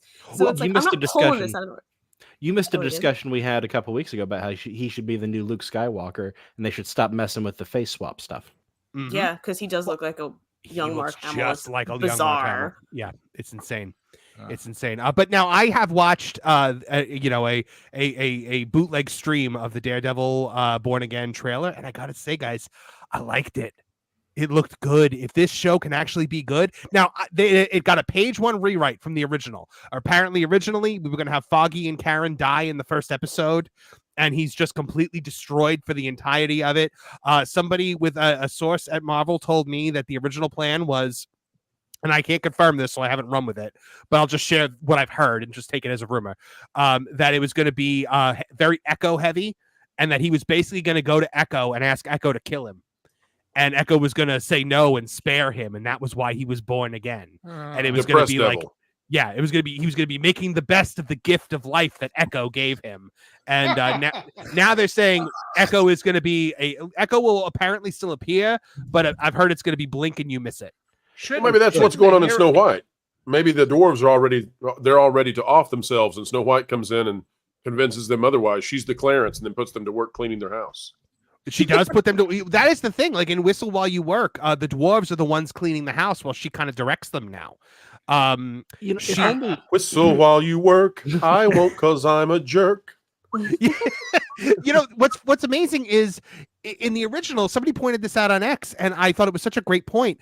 Snow White cleans the house not because she's like, I got to clean up after these 7 grown men who aren't really. She sees the little beds and thinks that 7 orphan children live here, and she's like, I want to make sure they have a clean house because she's kind, because she's a kind person.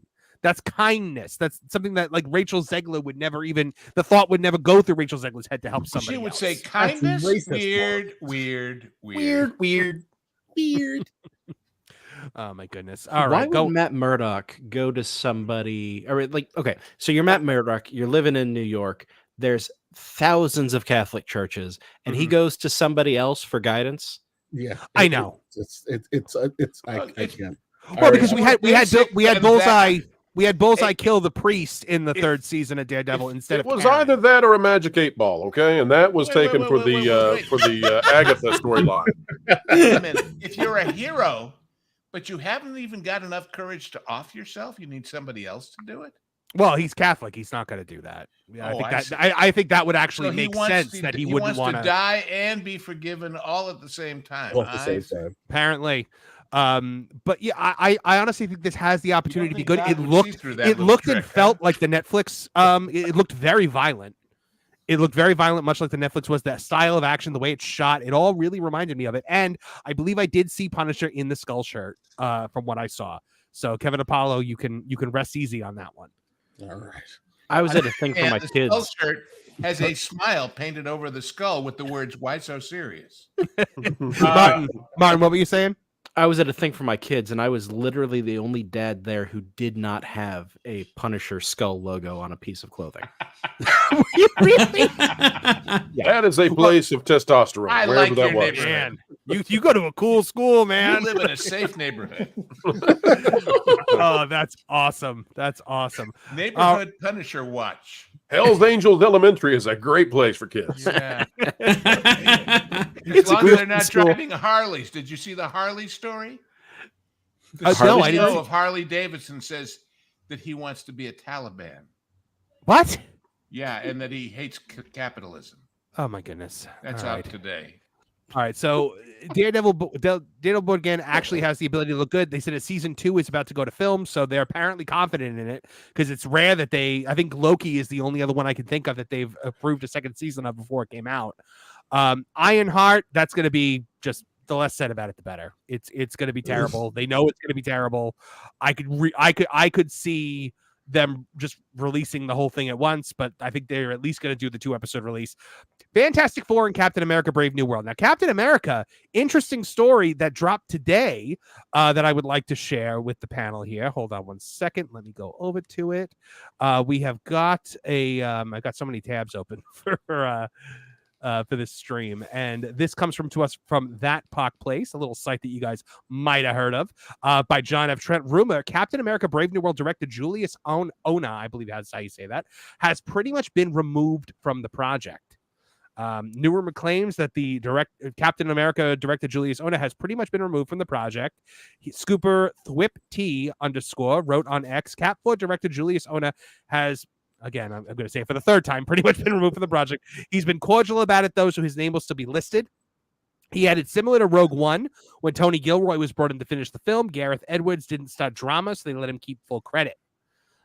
In response, as the resident Directors Guild guy, it's not up to them, and it's not about how nice they are about it. Okay. The guild decides.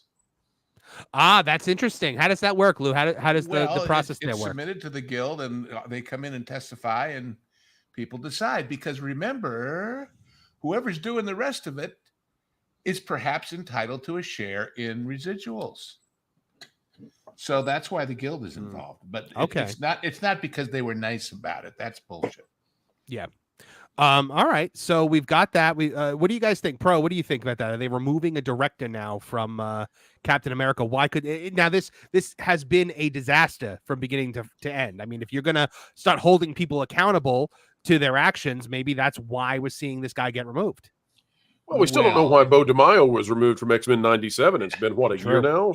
Yeah, So, but if this guy is being removed and being nice about it, they're doing it preemptively so that if it flops, and I'm not using if, honestly, I say when, they got somebody to blame.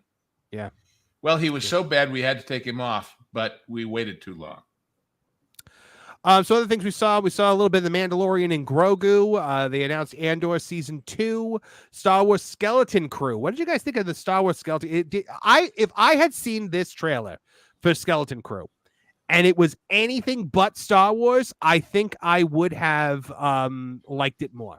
But I was like, this doesn't look like Star Wars. Did you see the Captain EO alien in it? Yes. Okay. Yeah, we pointed it out on Pro's stream when we were watching it there. And Kevin Apollo, what were you saying? I was like, oh, that was the Captain EO alien? I wasn't sure. There were a few of them. Similar too. There were a few of them. So, I mean, Lucasfilm did work on that, and Disney owns it. So, I guess that would be a cool Easter egg for people. I have merch. I got no love. Plushies. I got no love for Captain EO. I never enjoyed it. I thought it was lame when I saw it in Epcot. I didn't like it. Skeleton Crew. I mean, Pro, how long were we into the trailer when I was like, no men in this? Well, it took a long, basically until the Jedi shows up. Until Jude Law shows up. Yeah, until Jude's there. There's no men. I think when Lucasfilm is down on a project, something stinks because they've thought that Acolyte and Ahsoka were going to be fine. So if they think this is bad, look out, folks. I mean, we suffered through the Acolyte, and they thought it was all right. And you're telling me they don't like this one? I mean, what could you possibly have in this? I can't even imagine what horrors must wait for us, Lorne. I just wanted to point out, some of you suffered through the Acolyte. Get out of here. Lauren. I'm with you there. But, if I was watching this suburban Spielberg 1980s, 90s kind of movie, and I heard it was called Skeleton Crew, I would expect a scene where the kids come home and, hey, Mom, we're going to form a new club. We're going to call it the Skeleton Crew. Oh, isn't that cute? Are you going to wear Punisher shirts? No, that's toxic. Oh, my God. Now, the presence of Jude Law, though, this guy can't catch a break. He comes into every franchise, and through no fault of his, he's a great actor, and the franchise just goes. Trish, what did you think of him as Dumbledore? I didn't watch Fantastic Beasts. Oh, you did? Wow, no. you of all people Point did not. taken. You, the lover of Potter. Wow. She made the point perfectly. I didn't watch it. I thought with what they gave him, he did okay. I really did. I'm sure the acting was fine in it. It's just he's Jude Law. He's good. He's a good actor. It's just they keep bringing him into these roles that are supposed to be big. They made Dumbledore the wrong professor. Well, yes, I know. When they did that. Yes, Dumbledore is supposed to be the charms professor at Hogwarts, and they made him the defense against the dark arts professor. And I know that really cheesed you off. Yeah, it's Transfiguration, but yeah. Was it Transfiguration? I thought it was charms.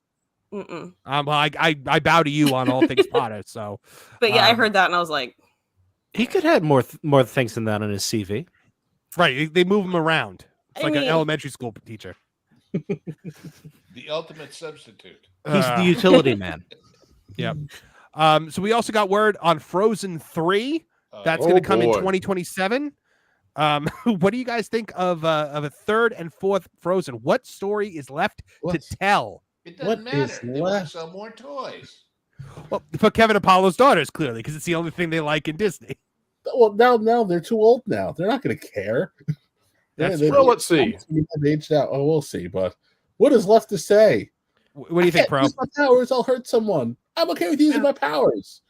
In Frozen 2, we found out that Anna needed to destroy a dam in an act of terrorism to release water to wipe out all of her people for their ancestral sin.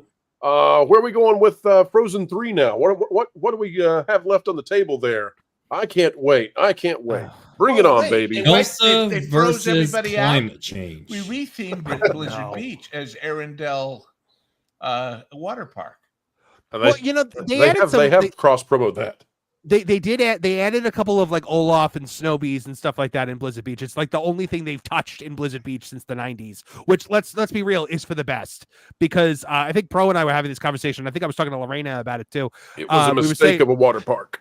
But we were also the white concrete burning everybody. It's fundamentally flawed. Yeah. I mean, it was a bad idea.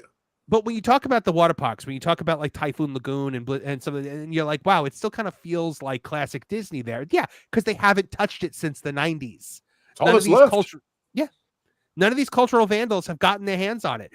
They actually do the Coke freestyle machines there, which I was shocked about. I used to always wonder why they don't do the Coke freestyle machines in Walt Disney World when they do it at Universal, and I assumed it was some kind of contract with Coca-Cola that Universal has. Nope. They do it in the water parks, so they could do it in the parks. They choose not to, and we all know why. Ka-ching. My bit on heard that wrong, Frozen. Marv. What was that, Kev? I originally heard you wrong. I was like, well, what? This is the 90s? That sounds more like an 80s thing. No. Martin, what were you saying? I was saying my bit on Frozen is that Elsa clearly was meant to be a villain. Let It Go is a villain song. It is. They must have made changes last minute to add the sister love plot point. And on top of that, if they're going to do a villain world, she should be the center attraction. Mm-hmm. Look, I have always said that's going to make some people mad. I know. I've always said that Elsa's a Disney villain. She doesn't do anything heroic. With the fact that she was the character that everyone glommed onto from that movie, I was shocked, because Anna is like the quintessential Disney princess, and it's like she has the big song, the big I Want More song that the princesses always have. Elsa was a straight up villain and froze the world and then was like, I don't care. So yeah, where does the heroic Elsa come in from that? But Frozen 2 tried to change that around. Now look, Mrs. Movie Monster loves Frozen 2. She loves Frozen in general, so I will have to sit through Frozen 3. But I just really hope, because you're going to start immediately. Once anything Frozen happens, the weirdos start getting stirred up, and they start talking about who Elsa wants to take to her ice bed at night. And we don't need, not every character needs a romance, okay? And not every character needs to feed into what you want them to feed into. We've also heard about Zootopia 2, Incredibles 3, Hoppers, a movie in which a child swaps bodies. Marvin, let's just Marvin, we can't. I can't do this anymore. I have to do it. I can't talk about this movie anymore. It's too. Go for it. Where a child turns into this beaver. Oh, for God's sakes! This is like a Simpsons parody. No, Yes, it happens. I can't. I still say they're negotiating a sponsorship deal with Buc-ee's. Any other marmot is better than this. When I heard Hoppers, I was hoping we were getting a Doc Hopper origin story. Doc Hopper, or even Hopper from A Bug's Life, but nope, it's this. It's this beaver. Why does it look like turning red again? It does look like turning red. With a beaver. In the chat, Erica M is backing me up that Elsa was originally a villain, and so I'll do her a favor. She asked if anybody remembered Snow White and the Seven Dwarfettes. I think she means Happily Ever After, 1989. Yeah. Okay. Yep. But yes, I mean, so we will move through the beaver. we will not stay focused on the beaver, I promise. Toy Story 5, which we'll see. That actually looked like it might be okay. It's dealing with why is Woody there? That was my question. But Andrew Stanton is the director. and they brought him out, and it, the concept is going to be the toys versus technology, like phones and iPads. I think that's an interesting story to tell. But Lauren Connor, I do believe you need to head out soon, correct? Yep. You need to. So Lauren Connor, thank you so much for being here with us. Yeah, I know. So you're losing two genre guys at once, but we should promote that. I got to outro you one at a time. I wasn't going to like wholesale. Lump you guys together. So, Lauren, tell us more about where folks can find you and everything that you're doing over there on your channel, which is just fantastic work. You can find me on Twitter at Lauren Connor, or you can find me on YouTube at Lauren Connor 9030. I'm on the Genre Guys with Lou and usually a Hangry Table. I pop up soon to here. be Marvin. Yes, I will be popping. I will be popping in. Kevin Apollo is going to be very jealous because we have announced that we are doing Superman as our movie. Ooh. So, as I said, you will believe a monster can fly, or something. Very excited for that. Go ahead, Lauren. That's about it. I pop up here. I pop up on Pro's channel. I just kind of get around a little bit. Whenever there is knowledge to be imparted, Lauren Connor is there, my friend. He's an expert of Star Wars and beavers. And beavers. You weren't supposed to reveal that. That's why that was in the private chat. Damn it, Jim. Oh, good Lord. And Lou Wasserman's Ghost, you honor us with your presence every time you're on the show. Thank you so much, my friend. Well, I just wander around spreading good cheer and bloomin' onions. That's just who I am. Bloomin' onions. I'll share one with you. Yeah. Well, thank you very much, Lou. Anything you want to plug about, what you're doing on that Park Place? I know you've got stuff going with Vash. Well, Sunday at 2 p.m. in Eastern time is when Vash and I pretend to talk about the movie studios, but God, last time we went all over the map. We talked about the Queen Mary. Ooh. You never know. You never ever know what's going to come up on that show, which is part of the fun. So amazing. I always love the Hollywood Backlot with Lou and you. Definitely check it out, folks. It's a great time, and thank you guys both for coming here and lifting up our show. And all the best to all of you, and nice to meet you, Trish. And nice to meet you. The rest of you, I already met you. Big deal. Anyway. See y'all soon, guys. Thank you, gentlemen. Bye, Lauren. Bye, Lou. Bye. All right. So Mark, before we move on, yes. Whenever you talk about this bizarre movie that should never be made or ever the Beaver movie, you need to play the clip from Naked Gun 1. Where Leslie Nielsen says, "Nice beaver."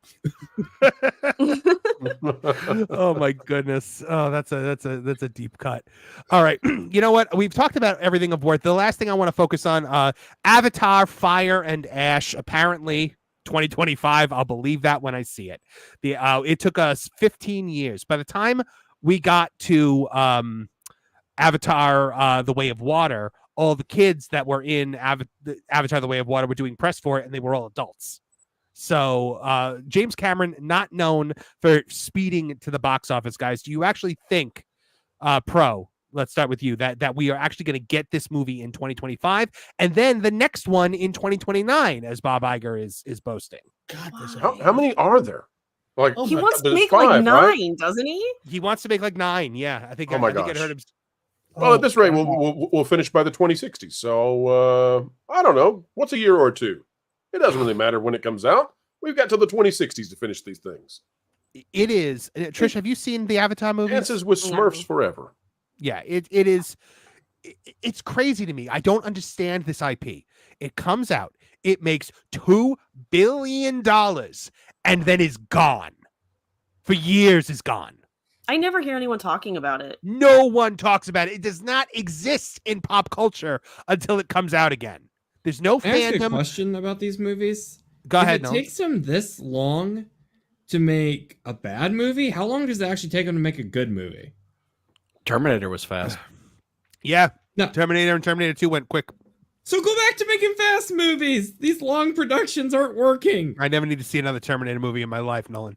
Well, how about one that's actually handled by him again? Oh no, God, didn't he already did that? No. Which one? Was it Genesis?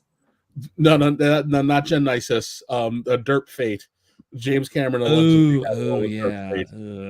Oh, was- God. Well, didn't he use a puppet director for that? No offense, Marvin. Yeah, none taken. Yes, he sacrificed Tim Miller to that awful script that decided that we were going to spend all of our time attacking motherhood and slaying the hero of the franchise. That was the one? Yeah, I wasn't sure if it was the Emilia Clarke one or if it was the one where we had to kill John Connor in the first 5 minutes. We killed John Connor in the Emilia Clarke one. I would take Genesis over Derp Fate any day. At least someone tried to make sense of everything that's been going on and give you a back door into finding a logical resolution.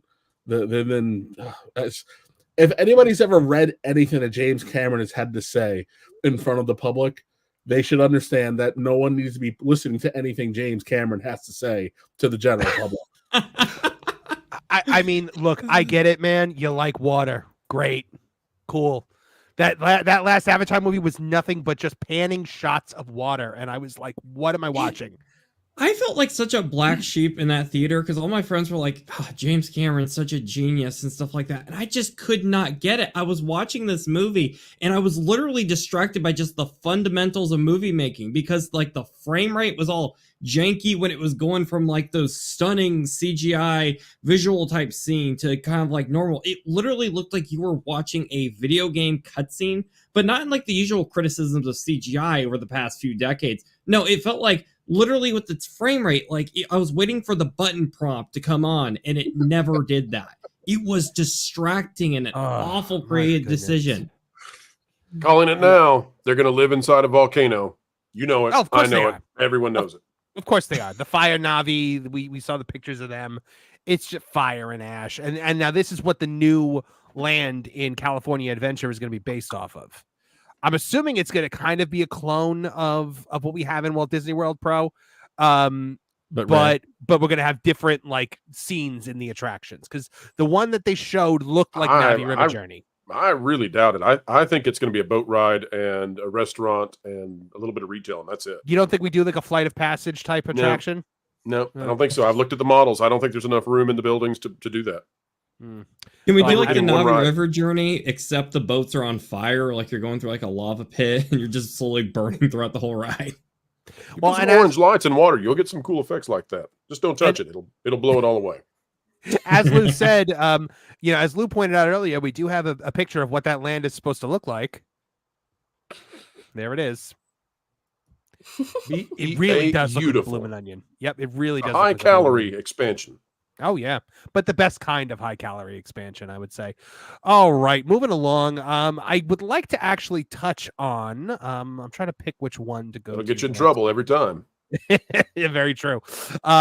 So Kevin Apollo and I talked about this a little bit the other day, and I wanted to get you guys' take on it because Batman: The Caped Crusader is turning a lot of heads as far as things that are being said about it, maybe to defend certain things that have been done in the show. One of those comes from Bruce Timm, who was the co-creator of Batman the Animated Series, the greatest version of Batman that has ever existed. And he said why he had to gender swap the Penguin into Oswaldo Cobblepot. Bruce Timm explains why he gender swapped the Penguin because Batman has a, quote, lack of good villains. Where's my man Spencer when you need him? That's an insult to the entirety of the Batman franchise. I've seen Snyder diehards making better takes than what literally one of the best creators of Batman just said out of his mouth right there. Kevin and I said in our video the other day, if you spent most of your career being known as a Batman guy, you'd think you'd understand Batman. Kevin Apollo, who has the greatest rogues gallery in all of comics? The greatest rogues gallery in all of comics belongs to Batman, Spider-Man, a very close second, but this is probably why the two of them spend the majority of their time volleying back and forth on who the number one superhero on the planet is. Batman's rogues gallery is so prolific that two of his female rogues are actual Americana. They are American iconography in the form of Catwoman and Harley Quinn. Once Poison Ivy gets a good movie, she'll be up there with them. They are Lois Lane level. Preach it. They are Lois Lane levels of everybody knows who in the hell they are. I think I ran down before I had to grab an actual list. I blurted out off the top of my head, I think 20 female Batman villains, and then I had to go to then we had to go pull up a list, and there's about another 40. The B-listers, the D-listers, and the C-listers are all important and should have been used in the show, because the original promise of the show was that this was a year one-ish Batman who did not have a fully established rogues gallery and the mobsters were running wild, which means the threat level should have been relatively low.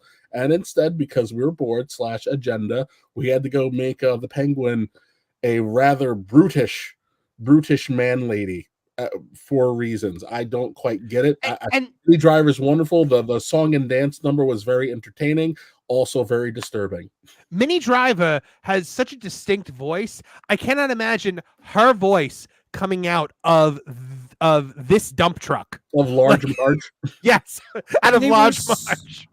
And they were so proud of the decision. They literally made the first episode of this series the Penguin episode. Yep. It was awful. Well, when I heard there's a song and dance number and she's supposed to be like this icon that people can't take their eyes off of, I thought, are they trying to do a Mae West by way of Marlene Dietrich thing? And Lou set me straight. He's like, no, she's just awful. If you want to do a female crime lord with idiot sons, you already have one from the 1960s Batman show. Just do Ma Parker and give her a different origin story the way they did with Mr. Freeze. Bingo. And that's the thing, Mr. Freeze was a D-list, Z-list villain from the 1966 show, like a gimmick, before Batman the Animated Series, before the show that Bruce Timm was one of the two creative heads on, got its hands on him and reshaped him into an iconic Batman villain with perhaps one of the greatest motivations and stories in all of in all of DC Comics and comics in general. So Bruce Timm said, James and I were talking about the overview of the show, and we said one of the problems with Batman as he is there's a lack of good villains. You got Catwoman, you got Poison Ivy, and you've got Harley Quinn, but it'd be really good to have more female villains. He concluded, off the top of my head, I said, we never could figure out exactly what to do with the Penguin, what the gimmick for the Penguin would be. What if we gender flip the Penguin? How do you not know what to do with the Penguin? And if you don't touch it. Yeah. If it ain't, don't fix it. Nobody would be like, where Penguin? It's like a kid that only has so many toys in their collection and they really want this character, but they can't buy it from the shelf. So they just use a toy they already have to play like 5 different roles during playtime. It makes no sense. And what I just don't understand is these are the kind of opinions I would be expecting from a brand new activist director or someone who is completely had nothing to do with Batman beforehand. I don't understand how the co-creator of Harley Quinn, the people that revamped Mr. Freeze, the people who made basically the Bible for Batman are messing it up this badly. What happened? Is this man a robot imposter? Well, as Kevin Apollo pointed out, the show is mostly just a bunch of overweight women sitting around drinking coffee while waiting for the sun to go down for Batman to show up. It is, and look, and if you liked the Lady Penguin, that's fine. But like to say that your justification is that Batman has no good villains and no good female villains, that's just insulting. Pro, what do you think about that? I kind of wonder if they're just trolling at this point. I sort of wonder if they were told you're going to have to do this, and then they're just kind of stammering on what kind of defense they're going to give for it. And if you were going to give the most ridiculous response that kind of puts your finger in the eye of whoever made you do this, you could say, oh, well, Batman's known for having terrible rogue gallery. There's nobody we could possibly use for this. And that's kind of what I think is happening. I think they're actually trolling whoever made them do it.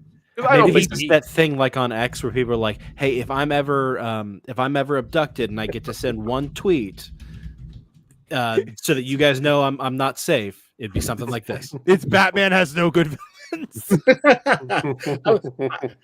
I would be up for that, but Bruce Timm keeps proving he just makes awful decisions when he does not have Paul Dini by his side to say, stop it, stupid.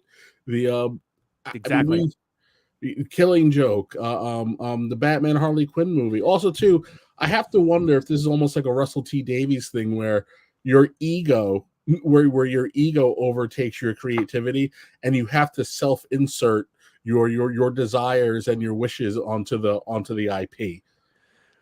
Batman's villains are so iconic because Batman's villains tell the story of Batman.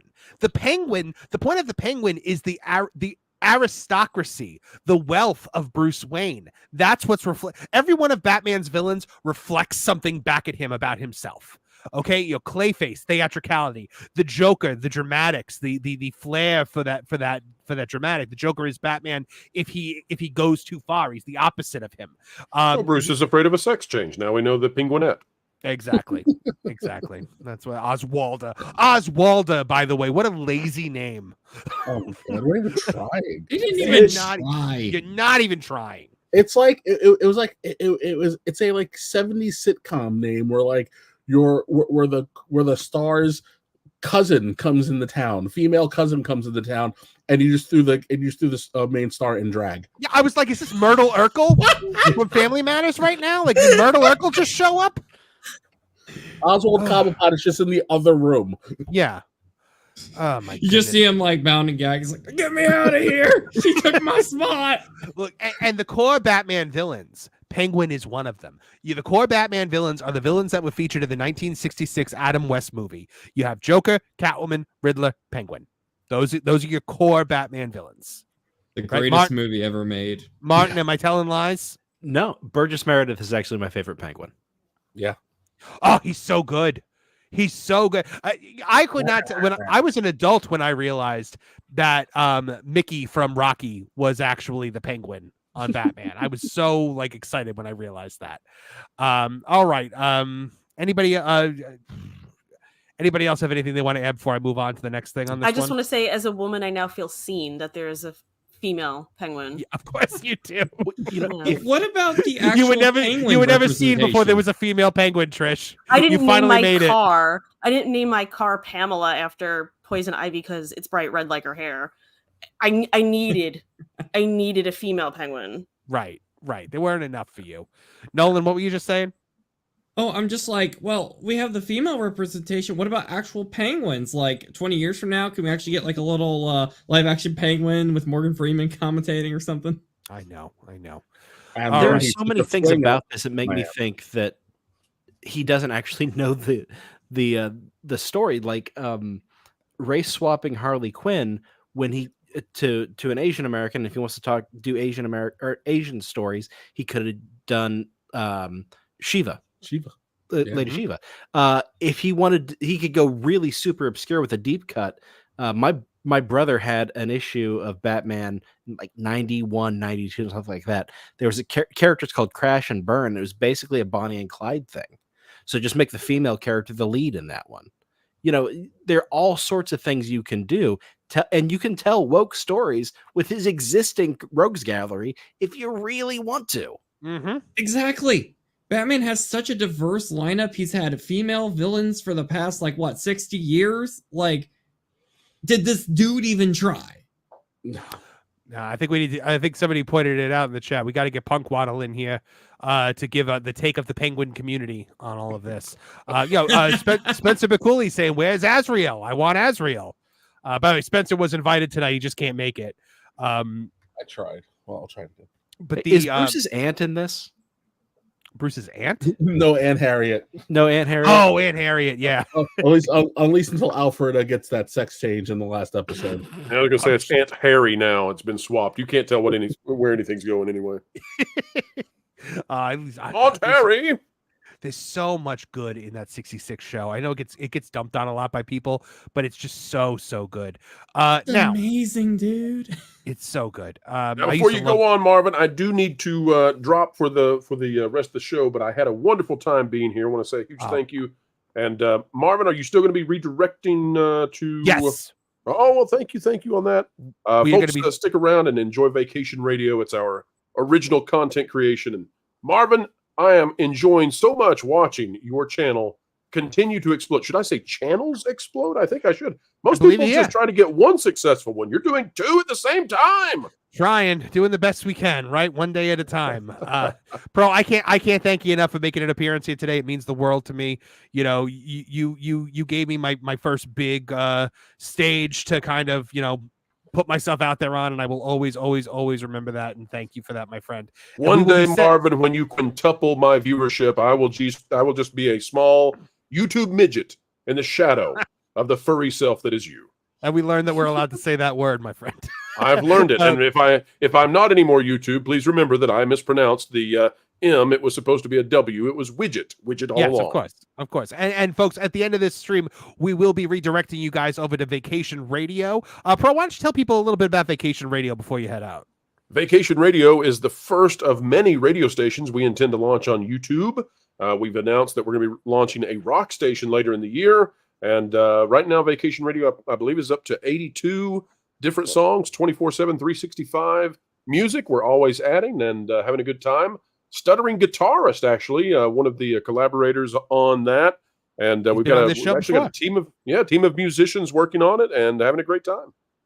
Yep, absolutely. Thank you so much for being here, man. And no Wilton yet. No Wilton yet. Not yet. Maybe I'll beat him onto there. Later, all. Let's see him. Bye. Take care. Oh my goodness, so awesome that he stopped in tonight. So let's talk a bit about the show that before we get to the Lord of the Rings, I do want to talk about one other thing that's very near and dear to my heart. I think a lot of you guys will agree with me on this one. Who here was a Cartoon Network kid? Yes. Oh my gosh. Yes. I literally spent years when I was young, like just looking at cartoonnetwork.com and playing the games on there. I love Cartoon Network with all my heart. Trish, were you into any of those? Powerpuff, Dexter's Lab, any of those when you were younger? No, I was more of a sitcom kid. I never really watched animated things outside of like Disney movies or whatever. But yeah. Well, Martin, how about you? Any Cartoon Network in your past? Oh yeah, absolutely. When I was real young, when it was still just playing the Hanna-Barbera back catalog, loved that stuff. You know, Galtar and the Magic Lance or Golden Lance, all that stuff. And then when they transitioned to making their own content like C-Lab 2021, man, I loved that show. I love that show. Awesome. Cartoon Network was okay. This might be a hot take. I apologize. I'm probably gonna offend probably everybody in the audience right now. Cartoon Network was better than Nickelodeon. I will say it. I grew up with all the different stations. We moved around a bunch, and we couldn't always afford cable. And some of the cable we got, sometimes it was only Disney, sometimes it was only Nick. But Cartoon Network, when I had it, I mean, that was how I was first exposed to Justice League, Dexter's Lab. I have seen and own every episode of the Powerpuff Girls, every episode of the anime, the movie. The cartoons are amazing, and even stuff from the later eras. Chowder, I will be here as a grown man and laugh myself silly for the whole 20 minutes of that show. Cartoon Network was a beacon of creativity and the genius of people that were passionate about it. And to see it go out with a whimper instead of like a big celebration is really sad. And when that news broke the other day that they shut down the website, for some reason that hit me the most out of all the news. And sorry to kind of bring it down, but and Cartoon Network, not only did we play the classics, we played the Hanna-Barbera stuff, the Flintstones and all that great stuff.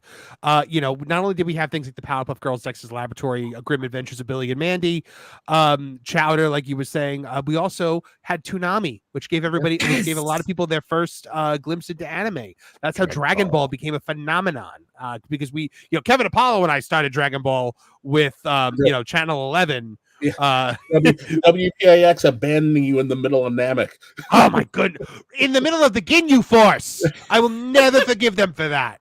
Watch the same 40 episodes for 5 years. He's about to fight Jason Berner, and then all of a sudden they cut to the Tree of Might, and then we're back at Raditz, and I'm like, what happened? The sad thing is, you're not the first person I've heard ranting about this, which shows how legendary the fact they kept doing that was.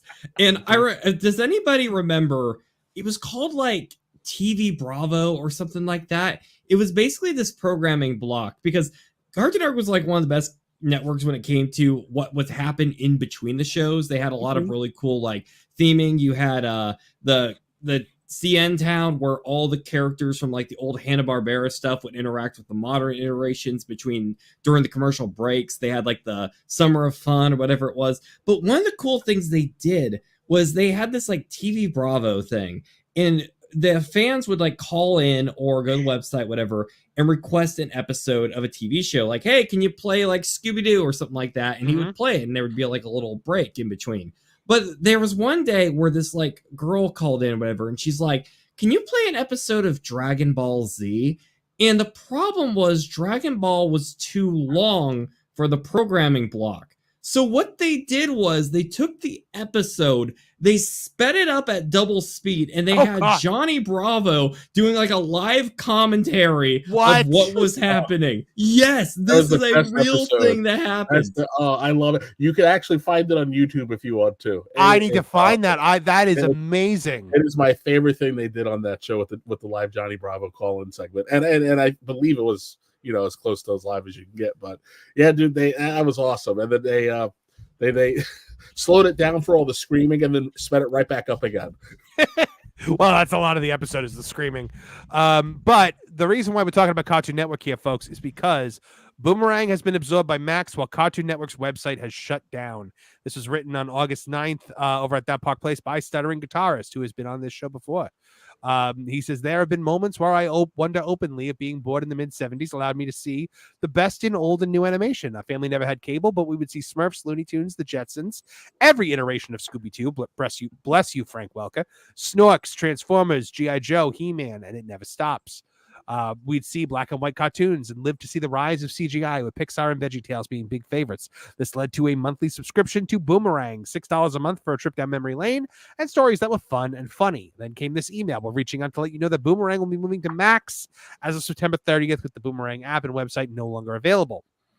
The exciting news is that your Boomerang subscription will automatically transfer to Max with no change to your subscription price until further notice. Until further notice is the big thing to remember there. So we'll see. Notice to follow.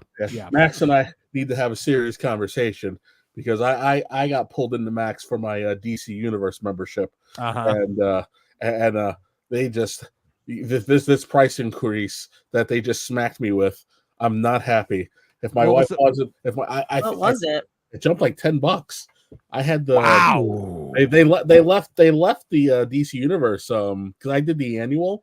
So when they rolled it over, it was only like $4.99 for a while. But it was like a super jump. And if my wife didn't need to watch Hot D, I would have dumped Max pretty quickly because Kite Man, hell yeah, isn't enough to hold me. Well, so as more details have rolled out, Cartoon Network shows have been added, and we realized that one day content that isn't so family friendly will be mixed in with cartoons. We thought this was odd, but streaming seems bound for consolidation. Then we saw TNT lose the NBA, and very quickly Cartoon Network became a part of a $9 billion write-off.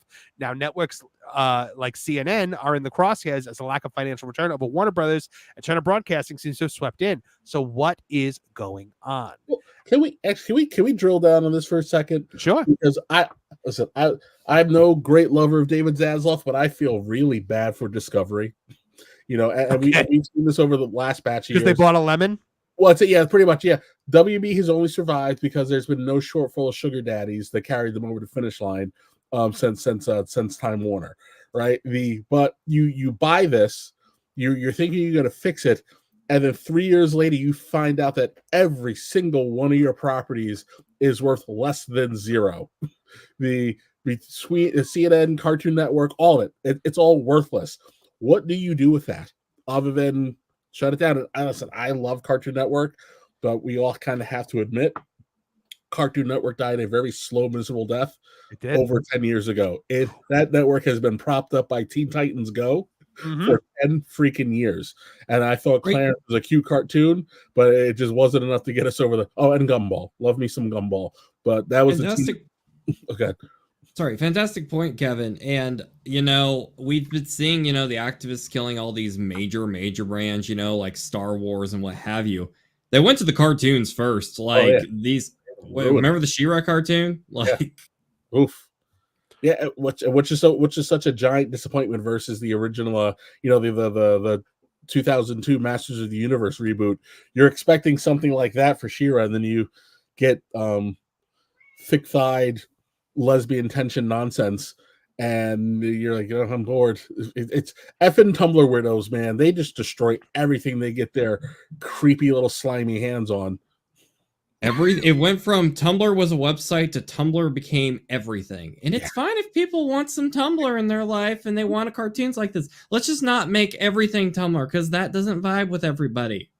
It doesn't vibe with a lot of people. I agree. Go and Shogi for $2 says, one day Iger will finally catch and eat those Smurfs. Best super chat of the night. That is amazing, Go and Shogi. Thank you so much for adding that, because I can't unsee this now. I love Reddisaurus for this $5. Picture. Reddisaurus for $5 says, what's more functional, Tiana's Bayou Adventure or an Asian country that we probably shouldn't say, YouTube will flag us, economy? I would say the economy of that nation, because look, it's bricks. It's bricks. The economy of that country might just be one person, but you know what? That's at least partially functional. So that's a lot better than Tiana's Bayou Adventure, Reddisaurus. Thank you so much for the super chat. It's bricks. I love that movie so much. Oh my goodness. But yeah, so Cartoon Network. So now when you go, apparently when you a trip to the Cartoon Network website is meant with a redirect to Max. The offices of the once great animation station are reportedly shuttered, and a catalog of reruns may be all that remains. Even Warner Brothers is leasing Looney Tunes now out to other studios, a once unthinkable strategy. It seems that the shifting tides of linear broadcasts and streaming services are the line in the sand. Services are all fighting for the same subscribers in an ecosystem that actually favors unpaid content on YouTube. It isn't about having alternatives for the consumer. The current state of media seems to be one of survival. Who can weather the storm while the other companies consolidate or shut down? Did it to themselves. Actually, anybody with half a brain saw what was going to happen here. This was going to turn into a bad Highlander reboot. All these streaming services are going to start. There can be only one. You should have just given your money to Netflix. Which bad Highlander reboot? There's been so many. I know there's been so many. Well, let's see. This is as cartoon show as the source. This is Kevin. I don't know if I would go that far, man. That's a little harsh. Can't take back. That's a little harsh. The source is the bad thing from which. The source is the bad thing upon which all bad things are compared to. You killed Joe and broke the dragon's head katana in the first hour of the movie. I did not know what I was in for the first time. I didn't know the source was coming. I put it on one day and it was on TV and I'm like, what? Another Duncan movie? Duncan's my favorite of the two. And then I'm like, what is this hot garbage? And is that the one with Duncan and Connor? No, that's Endgame, and that's actually good. Yeah, that's not bad. Yeah, no, the source is some bizarre TV movie that was supposed to be an anniversary special, and it takes place in the future. Yeah, like there's another. Yeah, we jump into the future again for some reason. And there's a weird apocalypse, and it's the so acting bad. is terrible. Like so bad. I didn't even finish it. I didn't even finish it. We got to the point where he's using the butterfly swords because the katana's broken. Joe is dead. And some guy just yelled, "This is holy ground!" And I went, all right, I'm done. And I bought the DVD. I went the day it came out and bought the DVD because I was so excited for new Duncan MacLeod content. I love Highlander. My buddy and I quote the Connor and Duncan fight from Endgame to each other probably several times a week. I have only seen one movie that I would deem worse than the source. It is a full moon movie named Demonicus. If you have 5 minutes, go watch this movie. It is horrific, and the only thing worse than the source. Why would I want to watch it? Because listen, even everybody should experience even bad cinema, because there's always something good that you can pull from it. Because the only thing I remember from Demonicus, other than going, I think I lost moments of my life, is that I think the movie ends with the bad guy going, Demonicus! Have you ever seen a full moon movie called Oblivion? Yes. Oh, that's a bad one. Yes, that is a. My George favorite Takei as the town drunk. God. Julie Newmar runs the cat house. What? Yeah. I think we should really sit I down see and the watch pun all the there. movies together. we should just have a bad movie club. I think my favorite bad ending to a movie is still the one with "I am Eula and I'm nobody's bitch." Oh, I love the end of that movie. I Cute Papa Roach. quoted it the other day. You just quoted Eula on somebody. The best bad ending ever, though, is that one. Martin, you would know this. The one where it's like they literally ran out of budget and like the dude like blows up and then it cuts to credits and it says the cops got him. That sounds like the end of a TV show called Sledgehammer, at least season 1, where he blows up L.A. I love Sledgehammer. Let's see. Is that the Chuck Norris movie, Invasion USA? Where they blow up the That mall? might be it. That might be it. Yeah, I think that's the one. Redosaurus says, in all fairness, Stuart Snyder's reign as Cartoon Network head honcho fatally wounded it back in 2008 by ending / not extending popular shows. His rebuild radically changed the network, and Cartoon Network was over. Yeah, they weren't even, they Great were like point. non-cartoons on there at that point, weren't there? Yeah, that's when they were doing the CN Real block, and that was so short-lived. I remember they were promoting the heck out of these new shows, and a lot of them only lasted like, 5 episodes? The ratings must have been pathetic. Oh, God. And it's every era of cartoons, has its fans. People are usually biased to what era they grew up with. But one consistent thing you'll notice with Cartoon Network was, there were bad shows in certain eras. I remember when I was younger, League of Super Evil, that was a monstrosity. That was awful. But as Cartoon Network went on, just the good diminished and the bad just got bigger and bigger and bigger and would line up into the Tumblr logo. It was awful. Go and Shogi says, Movie Monster Science Theater 3000. It'd be amazing. But yeah, Can I see a point about your before we move on, the article you were just bringing up about Bugs Bunny and Looney Tunes being being licensed out to being outsourced to other places. Go ahead. I've recently been watching some of the older like DCAU, like the early 2000s stuff. I was watching Batman Beyond Return of the Joker, the Batman Superman movie, which is more of an episode of Superman, but those were some early releases. And I watch them on the CRTV. It's great. It's a vibe. But besides that, so many of those always introduce with like the early 2000s orchestral version of the Looney Tunes theme with the big Warner Brothers logo. And you see Bugs Bunny 2D animated all coming out beside the logo. And I'm just like, man, what a difference 20 years can make. This was literally the symbol of your company. And now you're outsourcing it. How the mighty have fallen. I would say the only good thing to come out of this is that the people will be exposed to Looney Tunes again. Yeah. Because Warner Brothers put Bugs Bunny under lock and key, and no one quite understands why. And problematic, probably. The Coyote movie. But even Ted Turner locked up all the fun stuff before at the beginning of the 90s. Because I remember watching some like, wow, I can't believe I saw that when I was a kid. Looney Tunes on what was it? Steam Pipe Alley on WOR. Mario Cantone, before anybody knew who Mario Cantone was. Before Sex in the City, you mean? Yes. Plus all those Looney Tunes World War II propaganda shows. Those were great. Anytime Bugs Bunny landed on an island and the natives came out, I get it. Anyone else remember Daffy the Commando? Yeah. But like, there's I would say you probably have 2 generations, maybe more, of kids who have not seen anything Looney Tunes other than the new garbage that they put out. So this might help them a little bit, kind of at least reignite some fire under the Bugs Bunny IP. Everything else is just a bizarre and avoidable tragedy made by that could have been avoided if these CEOs were not greedy. They all dropped these streaming bombs, and COVID was not going to last forever as much as people tried to make it last forever. And we were all going to kind of move on. And, it was cute when these services were $3.99, $4.99, $5.99, but now we're talking 14, 15, 20 bloody bucks. You're more expensive than my cable bill now. So, I want to bounce off of something that Stuttering Guitarist had in his article. He mentioned that Turner took a write down on some of the content.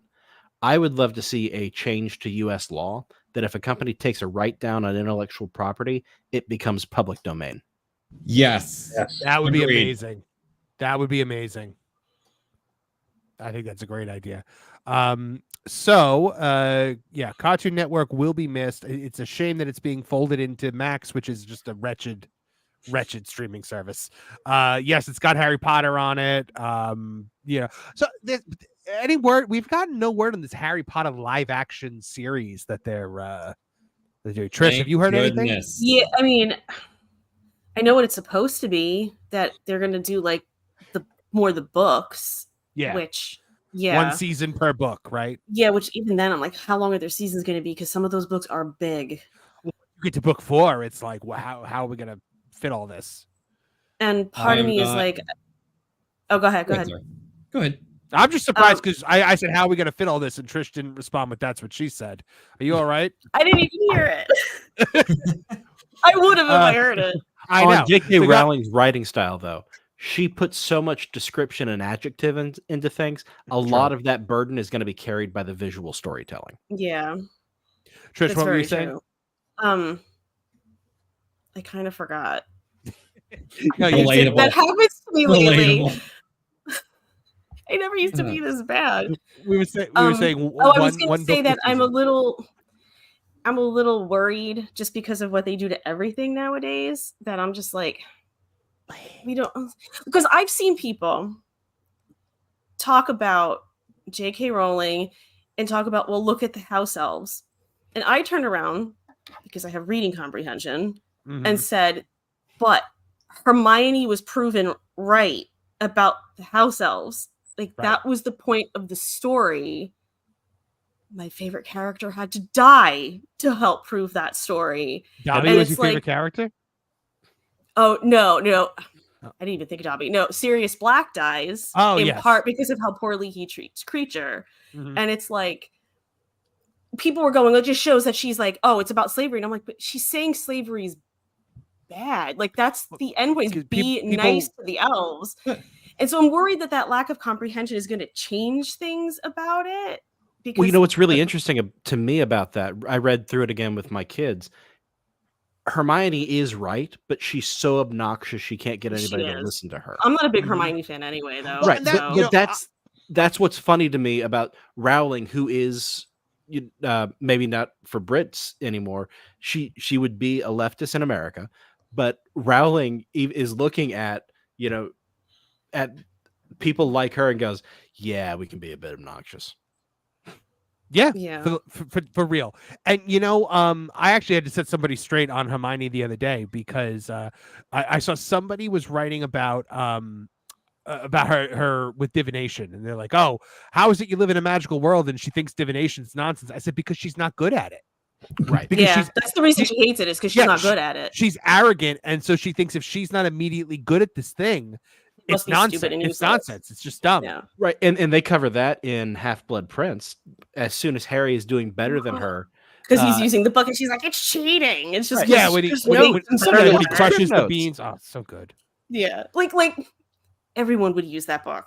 Of course, everyone would use it if they found it. And so it's why like, is Snape so bad a teacher? He could just write that stuff on the board and everybody be like, "Oh wow, this is amazing." Because that's Snape's knowledge. Well, that's for him. Because he earned it. Which Snape, by the way, is going to be one of the hardest people that they try to cast for this thing, because how do you replace? I don't know where you're going to go. They're going to make him a woman. No, they won't. Did you ever hear that she's not letting that happen? Go ahead. What were you saying, Martin? Did you ever hear that Tim Roth was on the short list for that? I did hear that. And he said if I had been cast, it would have been an entirely different character. I do know that Alan Rickman basically went up to J.K. Rowling and was like, "Listen, I know you're not telling anybody what's going on, but I need to know what's going on." And so he knew everything about Snape from like the jump practically. I do think that if you watch the movies before you read the books, which is what I did, at first I was like, I love Snape. You read the books. Well, he's horrible in the books. And Snape is awful in the books. And I feel like I love that Alan Rickman did that, but then a little part of me is like, you kind of like, even worse there are about people him who don't in the understand books? everything. He's petty. Yeah, like there's little Extremely. moments, like take Prisoner of Azkaban when Lupin is turning and he comes out of the Shrieking Shack. He doesn't go like this and protect the kids, including Harry. Nope. Like little things like that don't happen in the book. He's just a jerk. He's just a jerk, honestly. Like There's a the lot of main stuff part I about should look at. Lily and protecting Harry, but he's also just like way meaner to Harry all the time too. Big time. It So is it's just so he's much a more. full-on jerk. If you read the books, you'll look at it and be like, I don't Yeah, like Snape. It makes sense to me that Sirius is stuck in high school because, like, 3 years later he gets a life sentence. But Yeah. why are Lupin and Snape still stuck in high school?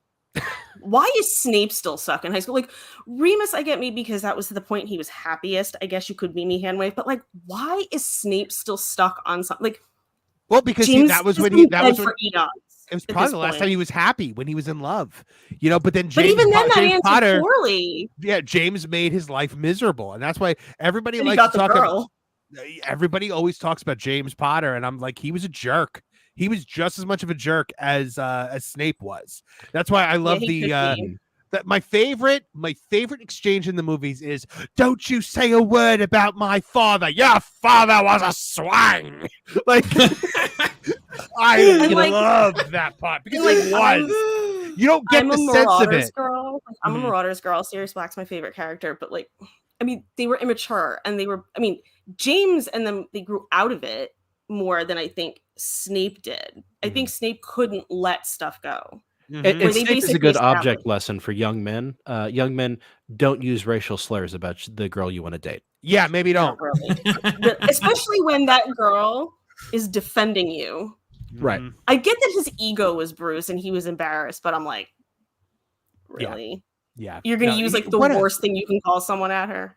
He is a fascinating character. Oh, he's I mean, a great character, but it's just one of those things where it's like they're gonna have a hard time casting it, and I'm curious as to how they're gonna handle how there's now this dichotomy between what people know from the films and what people who've read the books know about the character. Here- So I'm kind of interested in it. And plus, and I get it because when you have Alan Rickman and you have Gary Oldman, you take them, but we're entirely too old to be who Yeah. the characters were. They That's were very not true. even 40 when they died. They were like 36 and 37 when they died. So it's That's like, very true. you know, Somebody in the chat said Adam Driver for Snape, and I'm like, oh no. I've heard please that no. before. I've heard that multiple times. I get it. He has He's the a right good look age. for it.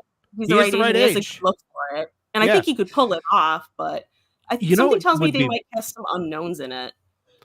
You know, it'd be fun advertising they could do for a Max series is like 1970s style educational shorts that are made for the Muggle Studies class. That's a good idea. That is a cool idea. Thank you. But here's my thing about it, and why I think you're right that it is going to be unknowns. Most Hollywood elites are not going to want to touch this. I didn't Because even think of it that way, but yeah, probably. If you look at the way that the crazies reacted, the crazies and the blue hairs all reacted to Hogwarts Legacy, which by the way is a delightful game that I recommend to everybody because it's so immersive and It's wonderful. so good, and you can still see that they cut stuff out of it. Oh yeah. Like, Oh yeah, and there's they more went that they out were of gonna their way. do. They went out of their way to try to appease these people in this game, and it they still did. wasn't enough for them. But like, But they you're were gonna never going to buy see- it anyway. they're going to cast a bunch of 10-year-olds to play Harry, Ron, and Hermione, and you're going to have weirdos on the street screaming transphobe in their faces. You know, like it's I hope not, but no, it's going to happen. Like we've seen it anytime anything Potter has happened in the last several years, this happens. And it's going to happen again with this series. But I think just like Hogwarts Legacy, people are going to be all about this series. yeah, long as the it's large good- majority of people are going to be into it probably, Well, and especially if they do stay faithful to the books. But it's good. Here's the other thing. Like Hogwarts Legacy, they were able to kind of shield it. And they were like, look, she has nothing to do with this game. Like she just kind of gave us the license and that's it. She's going to have her hands as And she she should. should. As she should. She's going to have her hands in this. The anniversary thing on HBO annoyed the ever-loving crap out of me because I was like, when they wouldn't let her none on it? of this would be here without her. Mhm. Like She wasn't you don't in have it. to bring it up. No, No, they wouldn't let her on it. they wouldn't let her on it on her own thing. They wouldn't let her on it. Did you see the That's Fantastic Beasts disgraceful. special? No. No. Yeah, there's a Fantastic Beasts special hosted by Stephen Fry, and he interviews J.K. Rowling at the end of it about the creatures that she pulled from mythology and put into her world.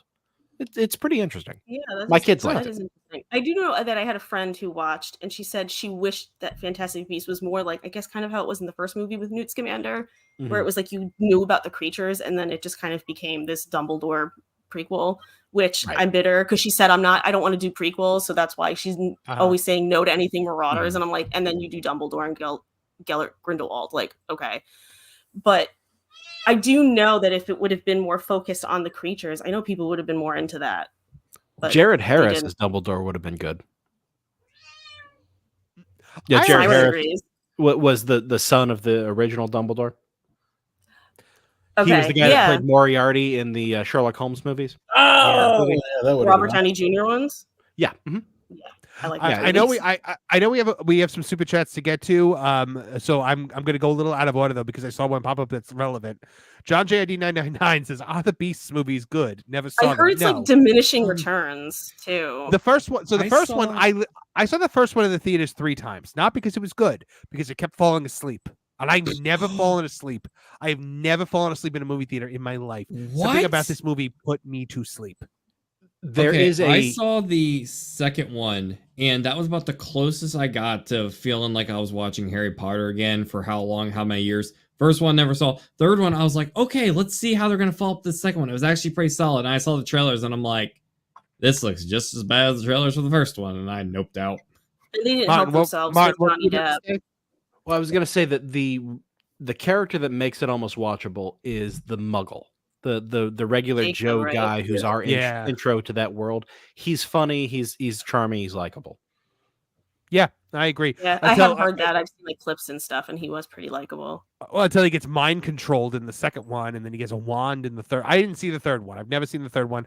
I watched I watched the duel between Dumbledore and Grindelwald. Just because I was curious, but it's not the duel, right? It's not the 1945 duel. Yeah, that was they were saving that, which now we're never going to see it, which is a shame. But I thought, well, you know what's funny? I actually thought Mads Mikkelsen was better as Grindelwald than Johnny Depp was. I thought they should keep it rolling and hire a new person every time. That would have been amazing. And that would have been the best way to cover for changing his appearance in some way. Like I liked that. It's like the old Batman movies. Or just make it like Blofeld. Just keep having different Blofelds. Ooh, we should do a favorite Blofelds episode. Oh, that'll be fun. Kevin's face lit up. All right, a couple more super chats. John JID 999 for 999 says, thank you so much, John. Says, any updates on the new Pirates of the Caribbean? As someone who grew up watching 21 Jump Street, it's going to be my last straw to see them do Depp's legacy dirty by messing with this movie. The last I had heard, they had offered Johnny Depp an obscene amount of money. Of course they did. Because so what happened was Johnny Depp was obviously he was Captain Jack Sparrow, and then the Amber Heard stuff went down, and they were like, they jumped the gun. They jumped the gun, and they got rid of him. The same company, by the way, that kept her in Aquaman, got rid of him from Fantastic Beasts. That be Warner Brothers. But then Disney jumped the gun and got rid of him from Pirates. Then, when it turned out Johnny Depp was the victim and he was vindicated in a court of law, we all saw Johnny Depp basically give his middle finger to Hollywood, and apparently the last I had heard, Disney had offered him the money, and he had basically flipped them off. Good. But I'm hearing he had asked for an that alpaca farm. Did they not give him? He asked something farm? Like in a bunch of alpaca, like something like a ridiculous amount of money and alpacas. I mean, because I think he was trying to like drive home the point that you could even offer me something this insane, and I'm not going to do it. But I have been hearing rumblings lately that he might be coming back, because I think at the end of the day, I think when you're at that point in your career, it is time to start thinking about legacy, right? And they're gonna do this move. They're gonna do this again with or without him. And maybe he just loves the character. We know his legacy would be fine. I think it would affect the Pirates franchise legacy if they did it. Yeah, we know he loves the character. We know he loves playing the character. I don't know.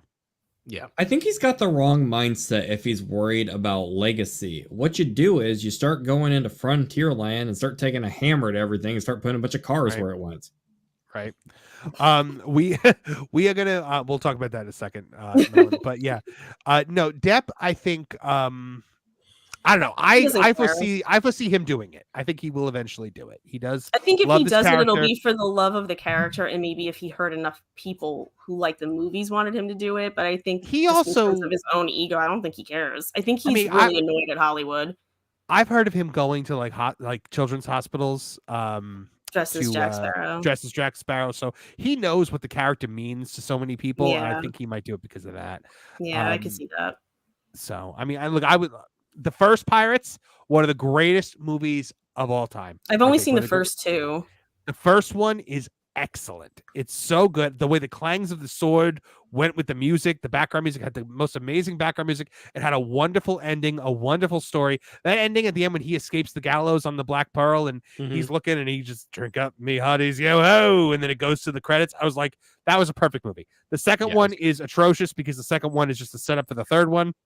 The third one, And you would actually think I not would have bad. gone on because it's a setup, and instead I was just like, and didn't keep going on. The third one is not bad. I like the third one. I like should Davy probably Jones. just watch it one night. You to at really least should. I'm complete surprised the you whole haven't. thing. That's just how I've been lately. Like, honestly, I'm like, the third one is, I really like the third one. I like At World's End. I like the journey to like the second one. I didn't like it, but when they brought Barbossa back in the last like seconds of the movie, all of a sudden they had me again. And I thought the Singapore stuff was okay. The stuff in Davy Jones's locker was pretty cool. And then the movie, I mean, my favorite line in the whole thing is when they come to get him in Davy Jones' locker and he goes, "Why should I trust any of you? Why should I stay with any of you? 4 of you have tried to kill me in the past. 1 of you succeeded." Like that was when everybody finds out that Elizabeth killed him. Christopher O'Torres for 199 says WBD gonna go through bankruptcy. Let's be real. I think honestly, Kevin Apollo, I think that is a real thing that could happen. It's a real thing that could happen. They're in big trouble. They I are. wouldn't listen, just like I wouldn't be shocked, very similar to Paramount, if they just start selling things off like really quick.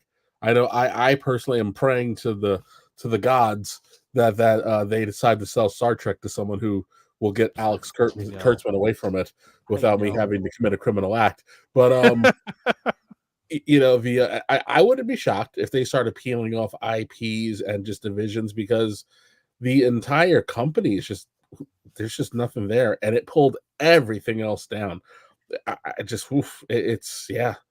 got a lemon. They got they're not even a lemon. They got a rotten Discovery lemon. was like, what have we done? It's like the Arrested Development. Oh my god, I've made a huge mistake. Yes.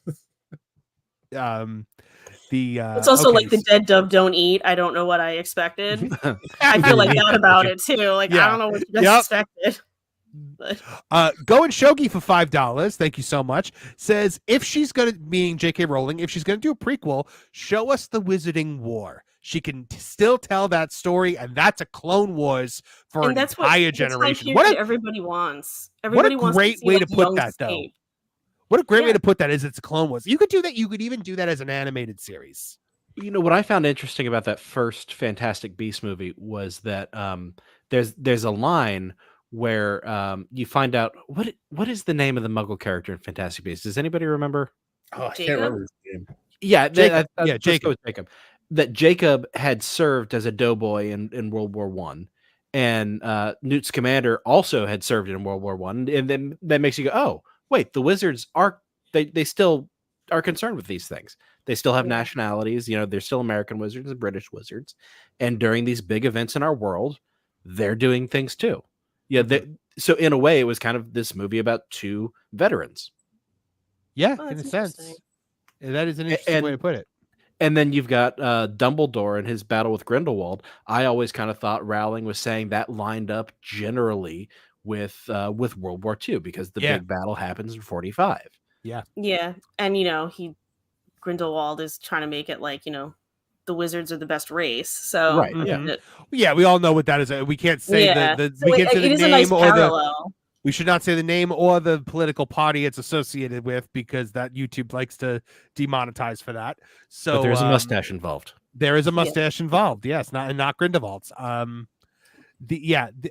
agree.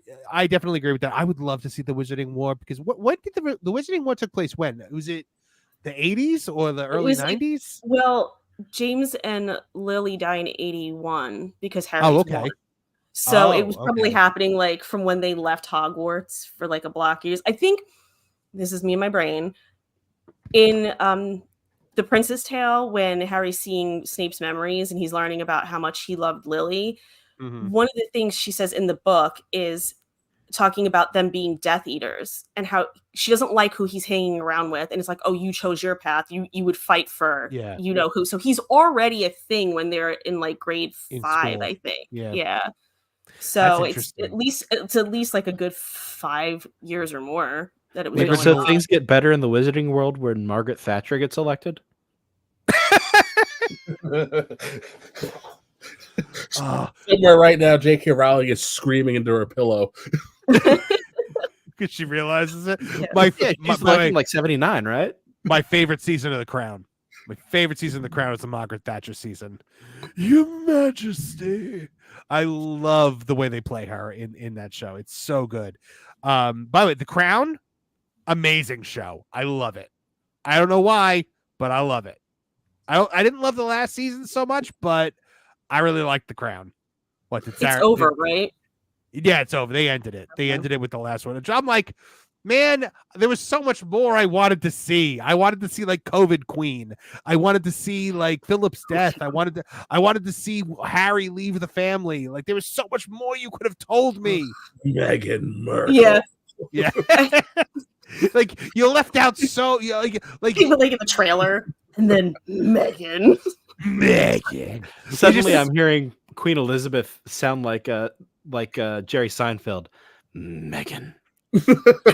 one of my favorite YouTube channels is George the Giant Slayer, and his Meghan and Harry videos are just chef's kiss because he calls them the Markles, and he just he gives it to them so great.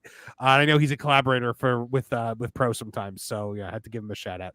Spencer, by the way, says this is the quote that was offered to Johnny Depp. The fact is, Mr. Depp, if Disney came to you with $300 million and 1 million alpacas, nothing on earth would get you to go back and work with Disney on a Pirates of the Caribbean film. And Johnny Depp responded, correct. And I think when he reads it, like Johnny kind of like laughs a little bit because he knew how absurd what he was saying was, and to hear it back made him laugh. It was just kind of funny. Spencer says, I just can't bring myself to care about the Royals at all. I cared about them because I'm so fascinated by their existence. Like Royals? I'm like, these people are terrible. And like people give them their tax money. Like I'm flabbergasted, and I don't think they're happy about it. But I'm flabbergasted and fascinated by the existence of the royal family. As an American, I am just like utterly bewildered by how that whole system works and what it's like. I don't know. It's just a thing that I'm very interested in. That's me for the royals in the year like 1500. That's how I feel about it. Like way back. You know, similarly, that Charlie meme of him standing in front of the board with the red wire. That's me trying to explain to my kids how the Saxe-Coburgs married into all these different houses in Europe and postponed World War I. So by the way, because we are we're about to go into our last topic of the evening, but before we get there, I have made a promise, and we did make another $15 in super chats, and then some. You guys have been so generous tonight. So we do have to watch this video of Kevin Apollo v Bear. So let me see if I can go right now. Okay, hold on. So that's him, huh? That's him. That's the big butt that's been up in your business. That's the little one. That's the little one who just doesn't know the rules. The big one at least plays by standard people time rules. He's outside 1 o'clock in the morning. It's dark. Nothing good happens after 12 a.m. I'm inside. He can do what he wants. This little SOB is like living La Vida Loca. He is everywhere and anywhere. So this one is Scott Hall, and the other one's Kevin Nash. Yes. The big bear and the little bear. The big bear and the medium-sized bear. By the way, Erica checking in with, that's not a bear, that's Tony Atlas. Oh my goodness. All right, so I want to go back to the beginning of this and just watch the now this is your neighbor's house too, right? This is my neighbor's house. Look at you just being like the hero of the. You really I used to say Kevin Apollo is Hercules from Hercules and the Legendary Journeys because he's just traveling around and people run up to Hercules, thank God, and like he has to go to like whatever town they're in and like fix their problems. Here we go. Go right now. The hell out of here. The bear literally skulked away. It was like, was just okay. Because for 2 days, I've been chasing him from one side of the block to the other. Goodness. I love that he listens too. Like, all right, I got caught. The little bastard comes back when it's dark out and I'm not outside and knocks over the garbage. Oh Lord. This is one of the best videos I've ever seen in my life. Yeah, no, that's truly the one that, fantastic. That's the one that destroyed my shed. I know it was that one. Oh, that's the one that destroyed your shed? I'm shocked it it's wasn't still the big alive. one. It was that one. Yeah, the big Do one. you have a name for it yet? That's family friendly. Say that again. Do you have a name for it yet? That's family friendly. No, I don't have one yet. I thought it was like, no, not that are family friendly. Uh-oh, this is a problem. Uh-oh. My mouse is no longer working. You've been hacked. The bear got it. The Instagram police got to you too. This isn't good because then I won't be able to end the stream. Hey guys, off welcome of this to video. the all-night stream. Let's party. Suddenly it's a marathon. In the super chats. Control W, All close right. your window. Privileges are now mine. Well, I'm on a Mac, Martin. So no. Yeah. So no, how do you not. guys feel about Kevin's interior of his car? Like, I think it looks pretty good. It's a nice gray color there. Yeah, it's a nice. All right, so we're gonna. I'm hoping this is just a charging issue, and maybe I can like just sit on this screen for like 5 minutes. And I'll give you a little. So my neighbor, when I first moved in, so you know we've talked about my dad. So every once in a blue moon, when someone realizes that my last name is Clark and that my first name is Kevin, I'll get the. Are you Kevin giving up the secret identity here? It's all right. Like, are you Kevin Clark's son? And I get a little like, which way is this gonna go? So I go, yeah. He's my dad. If they're Jamaican, say no. If they're Jamaican, I say no. But he goes, let me tell you something. Your father gave the single greatest speech I have ever heard during 9/11. Oh. He's like, he got us all together in the street and he looked at the sky and he spoke for 20 minutes straight. And he told us no matter what happens, we lock this effing city down. And we ran. We were going to war for your father. It was the greatest moment of my life. I'm like, oh my goodness. Yeah. Definitely my dad. He'll be here next week. That's definitely your dad, yeah. All right, so Your dad's a legend. I'm going to let this mouse charge for a little bit while we talk about our next topic. So, we need to talk a little bit about the Disney theme parks and what was. And obviously, we are not a theme park channel. I always stress that, but I am the theme park reporter for that park place, and there's a lot going on with those parks, and I think it's an interesting way to kind of look at the ongoing. The ongoing struggle between Disney and Universal in entertainment, because experiences have become a major part of entertainment. So what was announced, the biggie, the Magic Kingdom is being completely revamped. We are getting a Villains Land, which is going to be taking place, which is going to be above Big Thunder Mountain. So that's going to be on new land, but they are bulldozing the Rivers of America, Tom Sawyer Island, to put in Cars. When was the last Cars movie? Does anybody care about Cars? No. So here's the thing. Yes, 2017. Cars is an evergreen franchise for them. Little boys love Cars. I mean, you're 3 years old. Another one. I've known Cars is people- one of their biggest merch sellers of all time. I've However, known people that basically live and die by Cars. Like, there are some people that are really, really into the Cars franchise, and I really respect the Cars franchise. I was really into it when I was young. Like, the video games on like GameCube and stuff were fantastic, Right. and the first movie is a classic. But I just hate this philosophy of, you know what? You want to get that new shiny new toy on the shelves? Well, you have to take a hammer to every other toy in your collection just to make it fit. so It makes no sense. When Walt Disney talked about his Florida project, he talked about the blessing of size. You know, he talked about 40 square miles of property. And he said, we have the blessing of size, something we never had at Disneyland.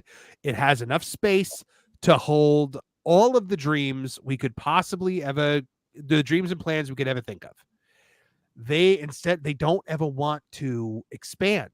All they're doing is redeveloping the same footprint of land over and over and over again. Doesn't make any sense. It makes no sense. And to get rid of the rivers of America, to take frontier land, 1880s Wild West cowboys, frontier land, and throw in cars with cartoon faces.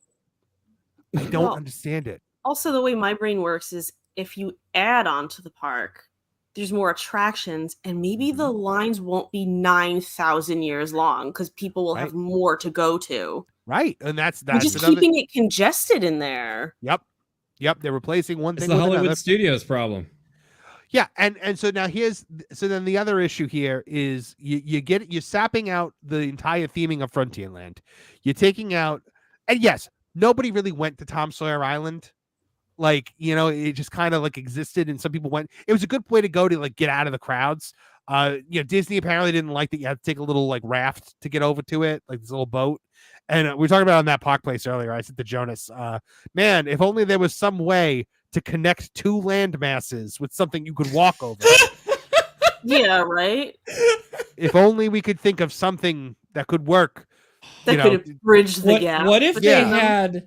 What if they swam to the other island? Would that work? It reminded me when somebody made that point.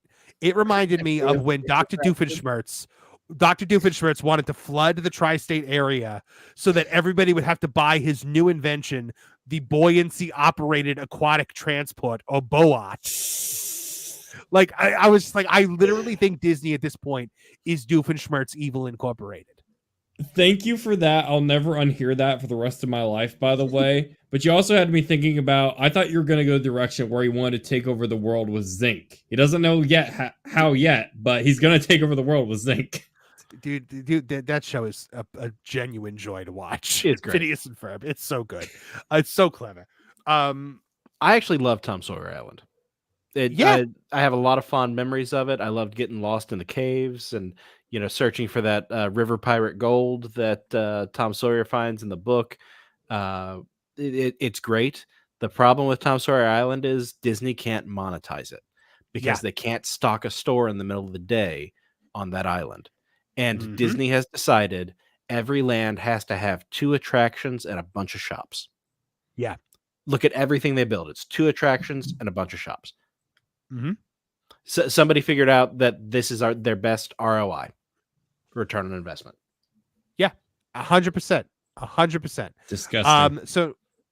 So hold on. I'm trying to find my article from that park place about this. Yes, there it is. Disney bulldozing. You know, the older I get, the more a place you could go to relax and get away from the crowd actually sounds really nice and like a place I would go to at some point during that. Those, you know what? Those caves are practically like air conditioning. Yeah, and Jonas J. Campbell made this remark on one of the streams where he was like, that's the place, like standing there at the edge of the water looking out over it, that's where like the older guy who just paid for this trip for everybody, where he goes to sit and just relax for a minute. Like water is having a body of water is relaxing to people. And in the Florida sun, sometimes even just looking at water can help you, you know, calm down a little bit or cool off a little bit, just even mentally. So it's a great way. It's a great way to reduce the stress of having to constantly use Genie Plus on your phone and getting all stressed out about that. Yeah, I was about to say that. It's the place where my kids can go and nobody's looking at their phones because they're trying to run across the Arrow Bridge. Yeah. Yeah, the bridge or the what's the other thing with whatever. Yeah, the barrel bridge. And then the long bridge too, the rope bridge. Yep. So Disney bulldozing rivers of America to make way for cars and villains in Magic Kingdom at Walt Disney World. This is written by some redheaded rogue named Marvin Montanaro, who might also be a movie monster. Disney is set to take the frontier out of Frontierland at the Magic Kingdom in Walt Disney World. The company recently announced a massive expansion, in quotes I put it, because as Pro put it, it is not an expansion, it is a deconstruction or a demolition of the park that would include attractions based on the Pixar Cars series and a land specifically devoted to the Disney villains. The villains' land in particular is something the Disney parks fans have wanted for years. However, instead of utilizing the blessing of size, Walt touted as the backbone of his Florida project, Disney is actually isn't actually expanding the park much. There's some land above Big Thunder Mountain that will likely be a part of the expansion. However, the bulk of the new areas will come from repurposed land, specifically the rivers of America and Tom Sawyer Island. Disney seems to confirm this in some recently released concept art. So here we go. This right here, down here, this little blue building, that is the riverboat station right there. So this right here is existing Frontierland. This is formerly Splash Mountain, Tiana's Bayou Adventure now that doesn't work. And this is Big Thunder Mountain Railroad. This is all the rivers of America right here filled in. And we've got alpine mountains, and we've got some little forest, and we've got these cartoon cars zipping around. And right over here on the right-hand side, beyond those trees, that's the queue for the Haunted Mansion. And you're going to hear these cars whipping around because that's not a lot of space. So, it gives me major Disneyland vibes because there's just not enough water. Everything seems very artificially put together to where there's no natural break in nature to make things look cohesive. Yep. Disney said the rivers of America and Tom Sawyer Island will be transformed into vast and rugged terrains for a brand new thrilling rally race with the mountains, climbing trails, and dodging geysers. In the artwork pictured above, you can see the area encroaching on the queue of the Haunted Mansion, completely overtaking the riverboat track and obliterating the entire water feature that makes up the large segment of the space. In its place will be cartoon cars with faces, though not Lightning McQueen and Mater. They're just random cars that were not even in the movies. These will be the original character SUVs from the Cars universe the fans have no connection to. We can also see snow-capped mountains and what appears to be some kind of town square. None of it seems to reflect the Wild West setting fans have come to know and love from Frontierland for the last 51 years. So WWE Pro described the move in a recent video saying that it's not an expansion, it's a deconstruction. I was on that video with him and floated the idea that when this new area opens sometime in the distant future, it won't even be called Frontierland at all. Tom Sawyer Island, based on the works of Mark Twain, was a piece of American history. It's evergreen educational content that is not attached to a Disney IP. Many are decrying this move by Disney, stating that destroying the rivers of America reshapes the Magic Kingdom into something unrecognizable. The X account Save the D Magic sounded off on this, saying, "Wow, this is absolutely awful. Ripping out the river is a huge mistake. This isn't good at all. I like how Disney withheld this detail during the announcement. Absolutely garbage. I hate this. They should rip out the castle too while they're at it. More space." And this is what it's going to look like here, guys. This is one of the SUV cars over here. There's going to be a race thing going on. It's a whole huge thing.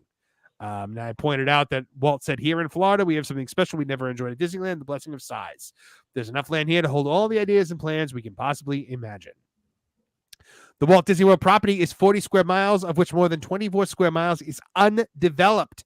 That's about 60% of the space with nothing in it whatsoever. If you took Cars Land, Villains Land, Encanto, Indiana Jones, and Monstropolis, all projects announced this year for Walt Disney World, the D23, you can build an entire fifth gate that might be able to stand up against Universal Studios' upcoming Epic Universe theme park opening in 2025. But apparently, unlike Walt, Bob Iger and Josh D'Amaro do not believe they have enough land in Florida to hold all the ideas and plans they could possibly imagine. Instead, they have to bulldoze the dreams of the past to make way for the IP-driven dreams of today. Beautifully said. Can I just say that sentence right there is beautiful? Thank you.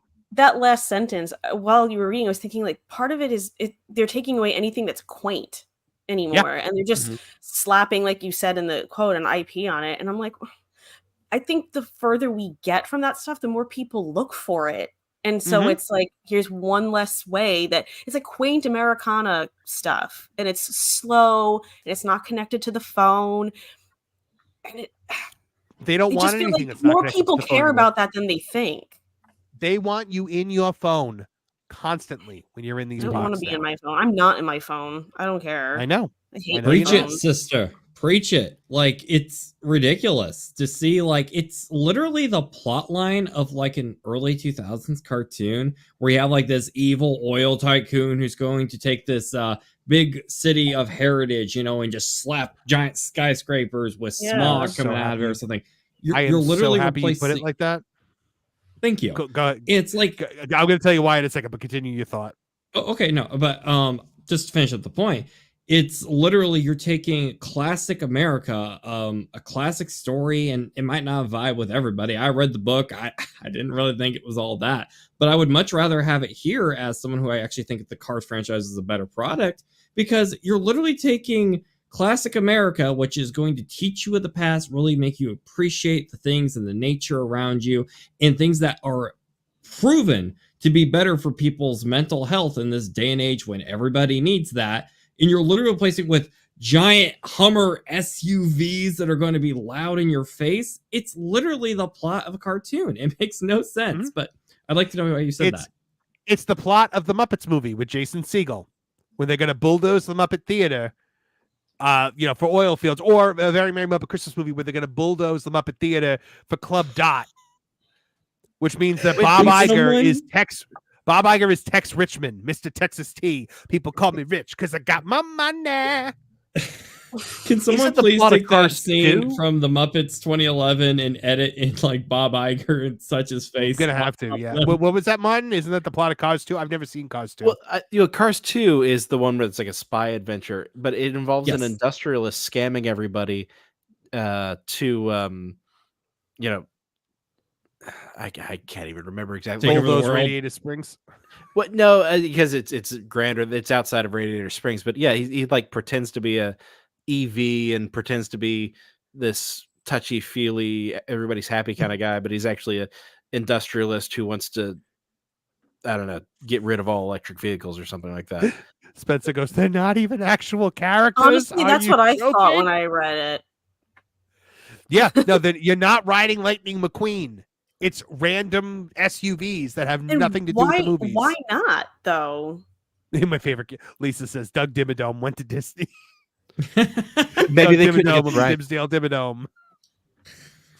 Oh my goodness. So, but now, we're talking about the evil oil baron wanting to bulldoze the Muppet Theater to make way for something new. It's literally potentially what's happening here, because as we talked about before, will Disney destroy the last bit of Jim Henson's legacy with Monsters Incorporated at Hollywood Studios? Also written by me. When Disney Parks announced a Monsters Incorporated land coming to Hollywood Studios, many reacted with excitement. The area will feature Disney's first inverted roller coaster, a project that has been rumored for 20 years. However, after the initial excitement died down, fans were left with one horrifying question. Where in Hollywood Studios is this going to go? Despite Walt Disney touting the blessing of size for his Florida project, modern Disney doesn't like to build out very often. Instead, Bob Iger and Josh D'Amaro often repurpose other areas with existing attractions. They bulldoze the old to make way for the new. And in Hollywood Studios, there are 3 areas with enough space to potentially house this new land. Now let's take a look at this from Mickey Central. We've got 3 areas here.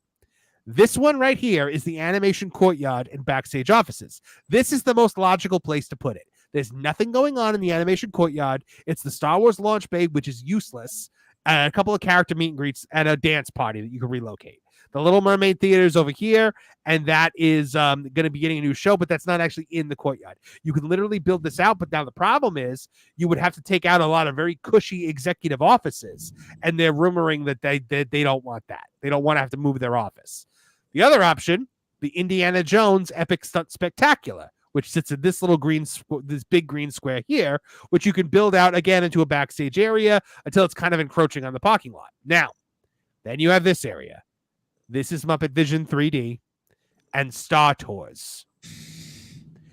Disney could wipe out Jim Henson and George Lucas in one fell swoop. Because yes, there is Star Wars Galaxy's Edge right here. However, Star Tours is the last George Lucas Star Wars in this park. It's the last place you can get anything original trilogy or prequel. And it was one of the last, if not the last, thing George Lucas ever did with Star Wars, because it was during the time of when they were doing Star Tours The Adventure Continues. They were working with George Lucas to revamp Star Tours, and it led to the now infamous discussion about selling Star Wars. Now, the area includes the Muppet Theater, the merchandise store that's been closed since COVID, Mama Melrose's Ristorante Italiano table service restaurant, a Christmas store that was closed during COVID and served as a temporary Santa Claus meet and greet in 2023, the Pizza Rizzo quick service restaurant, which everyone hates, but I love because the meatball sandwich is good, and the Gonzo's Royal Flush restrooms, which is just restaurants. Thing on there. I love that Miss Piggy Statue of Liberty. Oh my God, isn't it so cool? That thing's incredible. It used to spin around, but it doesn't spin around anymore. Seriously? It's a whole fountain. It's a whole fountain. Can I get in a quick gripe about that Rizzo's restaurant? Not the restaurant itself, but the fact that before it was Pizza Planet, and they did Jack to theme it like Pizza Planet. There were no video games. There was not even a crane game. They didn't even have. They didn't even have the robots standing guard at the front. Nope. Nothing. They just called it Pizza Planet. Yeah, it was Pizza Planet in name only. Everybody hated it. So Muppet Vision 3D is a cult favorite attraction to Henson fans because it's more than a welcome break from the Florida heat and humidity. It's a love letter to the work of Jim Henson and the Muppet franchise. The pre-show staging area is filled with sight gags that are quintessentially Henson. The show itself takes place in a life-size replica of the Muppet Show Theater, which blew my mind as a kid. And the project itself is the last thing Jim Henson worked on before his untimely death in 1990. For many, this move will be akin to wiping the last of Henson's legacy off the map. The final insult to Jim Henson from Disney, a company that purchased his popular Muppets franchise and seemingly had no idea what to do with it. Longtime Henson colleague and legendary Muppet performer Frank Oz, who you will know as Yoda, as Miss Piggy, as Fozzie Bear, as Grover, as Bert on Sesame Street, noted that he stopped working on Muppets projects. Oz claimed because Disney had sapped the soul out of the property. I'd love to do the Muppets again, but Disney doesn't want me, Frank Oz said in an interview with The Guardian published in 2021. They don't want me because I won't follow orders and I won't do the kind of Muppets they believe in. When pressed, he elaborated, the soul's not there, and the soul is what makes things grow and be funny. Steve Whitmire, the performer hand-selected by Jim Henson before his death to take on the role of Kermit the Frog, was fired by Disney several years ago. What? The only thing I've done my whole adult life, and it's just been taken away from me, Whitmire said of his dismissal. He was replaced by puppeteer Matt Vogel in a performance decried by Muppet fans the world over for sounding nothing like Kermit the Frog. If Disney is willing to oust Jim Henson's right-hand man and his chosen successor, they are certainly capable of wiping the remainder of his legacy from the map. Additionally, Disney has already removed Muppet Vision 3D from Disneyland in Anaheim back in 2014. However, it should be noted that Disney recently sank money into Muppet Vision and its surrounding area, leading some to believe that it might be safe. The seats in the theater were all replaced and new effects were added to the show, and a quick service snack area was added to Grand Avenue. Additionally, to use this area for Monstropolis, Disney would likely have to take out Star Tours as well, which remains a popular attraction. Now, the reason many believe Muppet Vision might be on the chopping block is because the concept art released by Disney at D23 seems to resemble Grand Avenue and even Pizza Rizzo. So this is the top of Pizza Rizzo right here, this building here, and this is what was in the concept art. And there's a water tower there, and there's a water tower there. That's Pizza Rizzo, right? No. Yeah, you just kind of chop off that center crenelet, maybe. Yeah. Yeah, because I was going to say the building you could debate, but the water tower placement. Yep. It's right there. It's right there. So, is Disney capable of doing this? Absolutely, it's capable of doing this. This out of everything, with the exception, the biggest disgrace is all this talk about the Walt Disney animatronic. But on a personal level, this is the most disgraceful out of anything. Like, getting rid of possibly Star Tours, but I want to talk about the Muppets for a minute. Because I remember about almost 5 years ago now, a little over 4 years ago, when made my first trip to Disney World, Muppet Vision was closed. And there's literally a picture of me sad, like kneeling in front of the building, the closed sign, because I was so sad that it was closed. And now they're trying to take this thing away from me again. Well, it's not going to happen this time. I'm going to be able to ride it. But let me just say, Jim Henson's work has touched pretty much every single filmmaker out there. If you have even held a camera and consider yourself a movie maker, you know who Jim Henson is. Not everybody has read Tom Sawyer or Huckleberry Finn or Moby Dick. Jim Henson is a household name. People grew up with Sesame Street. It's not just some like, oh, it was good 30 years ago. Sesame Street is still relevant now. It shows up on the news. It's in the stores. You can trip on the sidewalk and find something themed to Elmo. Jim Henson has a legacy that still touches the hearts of so many. And you mean to tell me that we're going to get rid of this thing for a Monsters, Inc. ride a good, 20-something years after the film came out? This thing is an icon, a beloved attraction, and is, I think, the greatest monstrosity to come out of D23, and Bob Iger should be ashamed for ever letting this happen. If this is what's happening, I would agree. And Nolan, the thing is, the Muppets, they don't understand the Muppets because the Muppets have a genuine heart that I don't think the people at Disney, the bean counters, can actually wrap their heads around, because Jim was always at the head of it. And that's why it was done in the way it was done. When you look at old stuff, when you look at the Great Muppet Caper, when you look at Muppets Take Manhattan, the Muppet Movie, the Muppet Show, even Muppets Tonight, which was done without Jim, it still, had that Muppet feel to it. And the Jim Henson is a genius on the level of Walt Disney. I won't ever call him a puppeteer, because he wasn't. He was an experimental filmmaker, and he chose puppetry as what. So when you look at what he did in Labyrinth, you look at what he. Movie. I've never seen it. My wife and I just went to a re-release in theaters. Did you really? Yep. Really? Saw it on the big screen. Cool. I watched it more times than I can count. It's so good. I've never seen it. It's the Big Ron just made my head hurt. The last Muppets movie with Melissa McCarthy was pretty good. That was not a Muppet movie. I think he's talking about the Happy Time Murders, which is not a Muppet movie. That don't count. But yeah, the oh, hello, Siren's butthole. Lord, Kevin. This cat is obsessed with just showing the world her anus. That sounds like a Will Ferrell expletive. Siren's buttholes. I will be using that from now on. Absolutely. Yeah,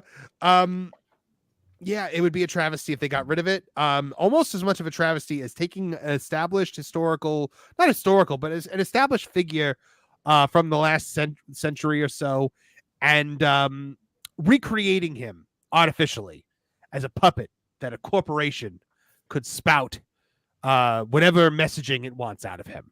Evil, pure evil. And disgraceful. Could you imagine pulling out the carcass of your great grandmother or something, and then hold on, Nolan, you put the cop before the horse. Nobody knows what we're talking about yet. Sorry. Walt Disney's granddaughter begs Disney to stop developing Walt Disney audio animatronic. It's happening, and this was also written by me for that park place. Why? They don't care about anything he wanted for the park, so yeah, why I know. bother? Well, now he can say whatever they want him to. But I will say this: what's good for the goose is good for the gander, and they've been doing this with U.S. presidents forever. Oh yeah, they have been. Yeah. But here's the thing, Martin. Those U.S. presidents, with the exception of Lincoln, they have Lincoln do the Gettysburg Address. They all record their own speech. The ones that speak. So I don't have as much of a problem with that, because they're signing on for it. None of the other ones actually speak other than Washington and Lincoln. Right. But Disney Parks had. You mean Lincoln didn't record it himself? No, apparently not. Animatronic? Apparently not. Well, he went to the theater one night to record. No, I'm gonna stop. Oh, dark. The studio space was reserved, so he took in the theater that night. Yeah. Disney Parks head Josh D'Amaro was all smiles as he unveiled plans to develop a lifelike audio animatronic figure of company founder Walt Disney, essentially bringing Uncle Walt back to life as a puppet the company can control. The throngs of onlookers in the arena applauded and screamed with joy. Ugh. Walt's great-nephew, Roy P. Disney, was also in attendance, voicing his support of the project. However, not every member of the Disney extended family is on board with this move. Walt's granddaughter, Joanna Miller, the daughter of Walt's daughter, Diane Disney, voiced her thoughts on social media for the world to see, and she's not happy. Diane Disney is such a great name. I know, right? Diane Disney. So she said, She said, "Everyone, please stop the madness. Do not let them turn Grandpa GRAMPA." That just broke my heart that she said that. Grandpa into a robot. My mom tried to stop this years ago, and they respected her wishes. There is plenty of film so people can see him and hear him talk. He has told you everything on TV show lead-ins and specials. Everyone who stepped forward when Uncle Robert's house was going to be destroyed, and you did it. Thank you. Thanks to you, we have protected it, all of that. Please help protect the memory and legacy of Grandpa. So apparently, Diane Disney, they tried to do this, and Diane Disney pushed back, and they respected her wishes. And now that she's 9 years in the ground, they're like, all right, fire it back up. One more time. It's not like this woman's his daughter. No, it's okay because his great nephew said it was fine. Fine. It's totally cool. Aren't you guys all Simpsons looking do a Walt forward Disney to robot thing? What? Didn't Simpsons do a Walt Disney robot thing at one point? I think so. That sounds familiar. Yeah. So the proposed Walt animatronic is set to make a debut in the near future in Disneyland at the Main Street Opera House. It'll be called Walt Disney: A Magical Life. After its initial run, it will play in rotation with Great Moments with Mr. Lincoln, which has been on Main Street USA in Disneyland since July 18th, 1965. Damaro and the rest of the Disney higher-ups seem to be using Roy P. Disney as a shield against this kind of backlash. Creating our first Walt figure is a huge responsibility. We brought a member of the Disney family along with us for every step of the journey. His great-nephew, Roy P. Disney, visited the Imagineering campus recently to see our progress, and he's here tonight. Thank you, Roy, for helping us fulfill this dream. So it looks as though the approval of Walt's great-nephew will be used as justification for this upcoming project, even in the face of this pushback from his granddaughter expressing the wishes of his daughter. Now, if somebody was going to desecrate the memory of my grandfather and they were saying that what I said about it didn't matter because my cousin's son said something about it, that's a problem.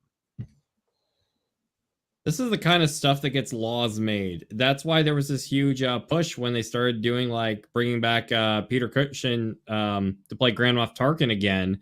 And it's like, but if they keep doing this, paid, at least his estate got paid for that. Yes, you know, yes, exactly. But that's when this conversation really started gaining wind. So it makes you wonder, how long is it going to be before certain things like this are going to become illegal? Because what it's going to happen, like 100 years from now, after we all croak, are we going to be puppeteering around as, man, I think Bob Iger made some great moves bringing back Walt Disney? That's the thing. Madness. With AI, they can make him say anything. We're going to have Walt Disney in a rainbow tie come June. Yes. And you know, that's no one who's dead should be endorsing something you never even knew what their opinions were. What was that, Kevin? That's when actual Walt Disney rises out of the ground like Mummer of the Ever Living and brings the mark down. Wasn't there an episode of American Dad? The American Dad episode? When they go to Family Land and the Walt Disney comes back to life and sees what's become of his pocket. He shuts it all down, locks it down. Hey, if this is what it takes to bring back Walt Disney, maybe they're on the right track here. Maybe things will get better. I'm telling you, a bolt of lightning is going to hit the robot like Johnny Five, and it's going to come to life. Well, when I was a kid, I never thought of that. Bob, I am really pissed off. He's going to chase him like Oscar. Bob, you will not get away. I'm picturing really him trying to run over him with the monorail or something like that. Walt is leaking black battery fluid. He is bleeding to death. Oh my God. Walt loved that fire truck. He'd use that. Number Walt 5. Yes. Oh my God. Walt number Remember, 5. this guy was a creative man. He could make a creative death trap. Oh man. When I was a kid, I remember listening to local radio, and there would be commercials on, and they would sound like celebrities endorsing, local car dealerships or something. I don't know, Paul Reiser doing a commercial for Kia, or that wasn't a thing back then. Anyhow, and then I learned that there are people who can do voices of famous people, and that's how they make their living, right? So there's a part of me that just cannot get too riled up about AI recreating famous people's voices Mhm. when I grew up with that going on all the Mhm. time on the radio. Yeah, I hear you. I hear you.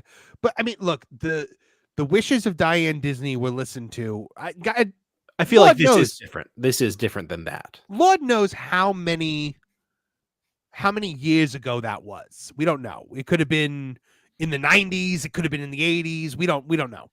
But I mean, like, we're trying to. I'm just picturing the Walt animatronic coming to life, and like all the animatronics in the park just like automatically obey him, like he can just control them all because he's Walt Disney. I'm picturing him like in the Hall of Presidents, like he's sitting in the center, and you see like Bob Iger strapped to a chair, and you just see a line of presidents about to swarm him or something. Oh no, it'll be at Disneyland, so it'll just be him and Abe Lincoln. Him and Abe Lincoln will just charge down Main Street. I feel like if Yeah. this attraction was you took a Walt Disney speech from 1939 talking about American exceptionalism or the Mhm. greatness of these old stories, because he did a lot of speeches. If you took one of those and made that like you're watching Walt Disney talk to you about these things, Right. like one of his radio addresses or something like that, Mhm. that would be one thing. But if you're crafting a brand new Walt That's Disney the question. experience, that's entirely different. That's the question. That's what we got to figure out what they're doing. So yeah, that's kind of where we're at. Where Disney is setting fire to its movies, its TV, its streaming, its parks, just everything in shambles. Just everything in shambles. How many of the most horrible things they can do as a corporation can be done before people completely give up on them? Because they've done a lot of horrible things and they've completely killed their morale. I shield my kids from all this stuff. I'd never let them watch like anti-Disney because I want my kids to just be kids. You know, this is all right, of course. Yeah. But I've given them the choice between going to Universal and going to Disney, and every one of them, even the 5-year-old, wants to go to Universal. Wow. Good reason. That's interesting. Is this like an Epic Universe trip or is this pre-Epic Universe? It was earlier this year. Oh, okay. Yeah, earlier this year they had the choice, and every one of them they picked Universal. We did both parks, so it wasn't just the hype for Epic Universe.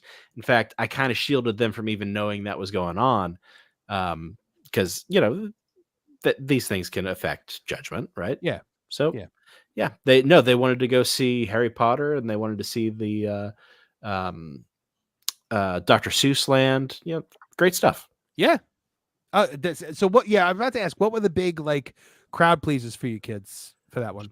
All right, for the older kids, it was the what's the ride that's inside Hogwarts Castle?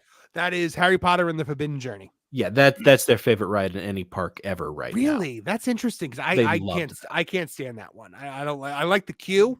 Mhm. The queue is fun because you're going through Hogwarts. Right. So it's like, oh, I'm in the Defense Against the Dark Arts, classroom and Snape's dungeon and whatnot. Mhm. But yeah, the ride, because it goes. I don't like that it goes upside down at that one part because Mhm. that ride always stalls, and I'm always worried that it's going to stall while I'm upside down. You know, we did not experience a stall, and they just do so many interesting things with the dark ride that they had never seen anybody else do. That is very true. When it comes to Harry Potter stuff, I think Hagrid's motorbike is Mhm. absolutely incredible, and I think Agreed. Gringotts is exceptional too. I only one of my kids had the guts to ride Hagrid's, and she loved it. Oh, good. Yeah, absolutely. It's adored one it. of the most incredible roller coaster theme park type experiences you'll ever have. The twist is amazing. Yeah, and so now you've got Epic Universe coming up behind Disney, and everything that Disney announced at D23 is a knee-jerk reaction Yes. to Epic Universe, because Epic Universe is going to destroy the entire status quo Yeah. of the Orlando theme park industry. My 13-year-old boy has become obsessed with Dark Universe. Oh my god, it's so cool. Nice. I introduced him to the Universal Monsters last year around Halloween. Mhm. Both of my boys, 13 and 10, are just hyper focused on the Nintendo area, and all my kids want to see the Isle of Berk. You know, the Epic Universe. They know what they're doing. Did you show them the Think about that, dragon that they Martin. were testing flying over the park? I did, yeah. Oh, so cool. Think about that, Martin. Like the things they're clinging on to are one, major brands from Japan, which is showing they're still keeping the heart of what people love in entertainment. And two, like I love what you said about with Dark Universe. Like those are old school movies, like classics. And honestly, this is what this stuff is supposed to do. It's supposed to help bring some attention to that old stuff and like make it new, make it fresh again. And that's about as perfect as they could ask for. Well, and my wife loves the idea of going into a tavern and listening to monster hunters tell each other stories. It does sound fun. The windmill that catches on fire randomly throughout the day to recreate the windmill from Frankenstein. And that Wolfman animatronic. I couldn't believe that was an animatronic, Martin. When we watched it on that park place, I was like, "Wait, that's an animatronic?" I thought it was CGI. And the Death Eater too, in the Paris place they're doing. I mean, yeah, those are both animatronics. If any of you have seen the videos, and the movement is spectacular. Trish, have you heard what the Harry Potter ride is at Epic Universe? No. It's the Ministry of Magic, and it's post book 7. It's the trial of Dolores Umbridge, and the Death Eaters break her out. It could be so hateable. That could be interesting. Yeah, I know. And then the other big exhibit, the other big attraction in the Paris section is going to be a circus show with Fantastic Beasts. Yeah. Okay. So I mean, it should be pretty cool. Makes sense. Beast circus show. The wand experience is going to be different. It's going to be very, very cool, I think. And then Super Nintendo and Isle of Berk. I mean, this is going to be outstanding. A hotel in the park, like, come on, it's going to be unbelievable. And they had me at Nintendo stuff. They didn't have to make it the greatest place in the universe. Well, and so I think a lot of this. I don't think a lot of this is actually going to happen with Disney. I think a lot of it is going to get reworked. We saw with Tiana's Bayou Adventure. We saw with Communico Hall. It all gets reworked eventually. So, that's what we're going to see. I still think Indiana Jones might be at risk for that thing that you're talking about with the Muppets, because they clearly don't care about Indiana Jones either. Well, they did announce a new Indiana Jones ride for Animal Kingdom. So that is interesting. They're retooling Dinosaur into Indiana Jones. Right. That footprint, though, is exactly like the Indiana Jones in California, right? Yeah, but I think it's going to be a different story. Oh, okay. So I have a hope for it, because they did not, obviously Harrison Ford did not come in to like announce the ride. It was Ki Hui Kwan. Of course he didn't. No, of course not, because he's Captain Curmudgeon. He doesn't care. No, but it was Ki Hui Kwan that came in and did it. So I was like, oh my goodness, is this going to be the old indie and adult short round adventure that I've always wanted? That the movie should have been. Instead of Phoebe Waller-Bridge, it should have been short round. Him picking up the mantle, I would have accepted him. Everybody would have accepted that. Yeah. Short round becomes the new Indiana Jones. Everyone's down for that. Mm-hmm. And especially because Ki Hui Kwan is such a huge deal right now after he won the Oscar. Which, I mean, come on, who didn't smile when he won that Oscar? Yeah. That guy's amazing. I love it. It's also Data from the Goonies, right? Is it? I think I'm going to look it up. I think he is. No, I think you're right, because I think he was when. Yeah, they brought that up when he won the Oscar. Yeah, Indiana Jones. Yeah, is the thing Data from the Goonies. Yeah. All right. Well, anybody else have anything they want to add? I have a couple more super chats to read, and then we will be on our way. John JID 999 for 199 says, "That's how I feel about All In. People actually pay for this." Alejandro, including me, by the way, John, because I have to live stream during it because people are mean. Alejandro Melendez says, for 199 says, "Nonsense, Erica. That's clearly Booker T talking about the bear." John J 999 says, "Walt just starts talking about his favorite movie, Time Cop." Tony Khan reference. Oh man, anybody else have anything they want to bring up or discuss this I got one more thing. It's got, relevant to what we've been talking at the end here. We kind of glanced a bit over Star Tours, like the possibility of that one going away forever. Yeah, and I don't think it's going to happen, but go ahead. I don't either, but the fact that it's even being discussed is very concerning and just shows the image of, like, instead of like Universal, where the image is, what can we add which is ironic because Universal has a very harsh reality with a lot of their legacy rides, but now Disney has just been seen as the destroyer of everything that people loved in their childhood. But I do remember this when I was just a wee little one watching the big cable TV before I was even into theme parks, and I didn't even grow up on Disney. I got into it when I was an adult. I remember the first ride I saw on TV and I wanted to go experience was when they would highlight on like the Travel Channel or whatever, Star Tours, like seeing like the X-Wings going around and everything like that before they even revamped it, how it was one of the greatest things you could experience. And I always wanted to do it. In fact, when we made our first trip over to Disney, my mother and I, at the top of the list of everything was getting to experience Star Tours. So I will say, just please don't shut down Star Tours if there's any semblance of truth in that. I don't think it'll be the case, but we all have our personal rides we have this huge emotional connection with, and don't let it be Star Tours. Nolan Thunder, tell the people more about where they can find you and what you're up to and everything you got going on. I don't know, haven't I rambled enough in this stream? No, if you like hearing discussion about lost media and video game mysteries, you can find me on youtube.com at Nolan Thunder. I make little mini documentaries. It's a hybrid of comedy, horror, and documentary about a bunch of urban legends and internet mysteries throughout the years. And if you like to hear more of my takes, you can find me over at That Game Place. We got amazing people like Culture Casino, Spencer, and someone by the name of Marvin might be on that channel too. It's Absolutely. a wonderful channel. It's got that classic arcade vibe to it. We give you honest opinions of some of the big news going on in the gaming industry. We have a lot of fun with it. I recommend. I might actually host that live stream on That Game Place. Jonas and I were kind of texting about it for the Final Fantasy VII live stream tomorrow. So yes, it will be a lot of fun. I recommend tuning in to watch it if it happens here soon, which I think it will. Yeah. All right, Martin Stone, where can people find more about you and what you're up to? Well, I do a lot of hanging out with Nolan Thunder and a friend of ours, A Hangry Table. We do a show called The Lost Guys, where we talk about old TV shows, old movies every once in a while. I even got a book or two in there a couple of times, snuck it on them. We have a lot of fun talking about things that have been forgotten, but probably shouldn't have. Right. Excellent. Kevin Apollo, anything going on over in your neck of the woods? I know you. The correct answer is Toonie Talk Wrestling every Tuesday night, but yeah, Tuesdays and Thursdays, you know where I'll be. Other than that, right here. Follow me on Instagram if you want to watch. If you want to watch the inevitable raid of my house, or if just follow me on Twitter. But no, when you follow him on Instagram, you're gonna see this. So if you want to follow him, you know where to go. Yep, it's the greatest thing anyone could ever tell you.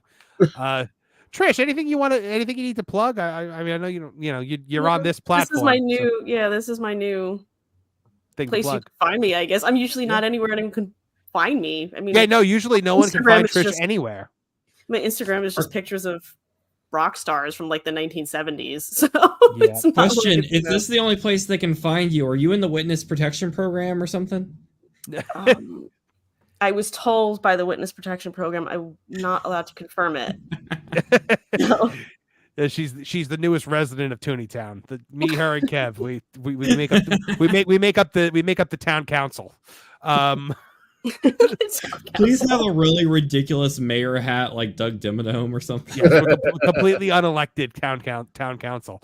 All right, folks. Well, that about does it. I'm going to be sending you guys over to Vacation Radio, WW Pro's live streaming radio station for all original songs, which is amazing. But before we go, I feel that we need to end with one last thing.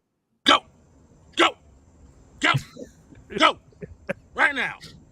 The hell out of here. I like how there was a car pulling up behind you. I just noticed that. Yeah. In the side view mirror, I just see another car going like. One more time. Go. I'm gonna wait for Kevin to stop yelling at the bear. Go. Right now. The hell out of here. This car behind you is like, what's going on here? The rest of the BWO. All right, folks. From all of us here at the Tooneytown Networks, we thank you very much for being a part of us. part of our show here tonight. For all of us here, I'm Marvin the Movie Monster. Now get out of here! Now, Perry the Platypus, feel the wrath of my thank you-inator! Thank you, you piece of trash. Thank you. Thank you. Thank you. Oh, I suppose you want me to say thank you. Well, you know what? Saying thank you is like jobbing. Thank you! I got a little message. Thank you. Ooh, yeah. Oh, thank you! Oh, thank you! Thank you! Thank you! Thank you! Thank you! Thanks. For what? Hi-ho from all of us here at Toontown. Thank you! And viewers like you. Thank you.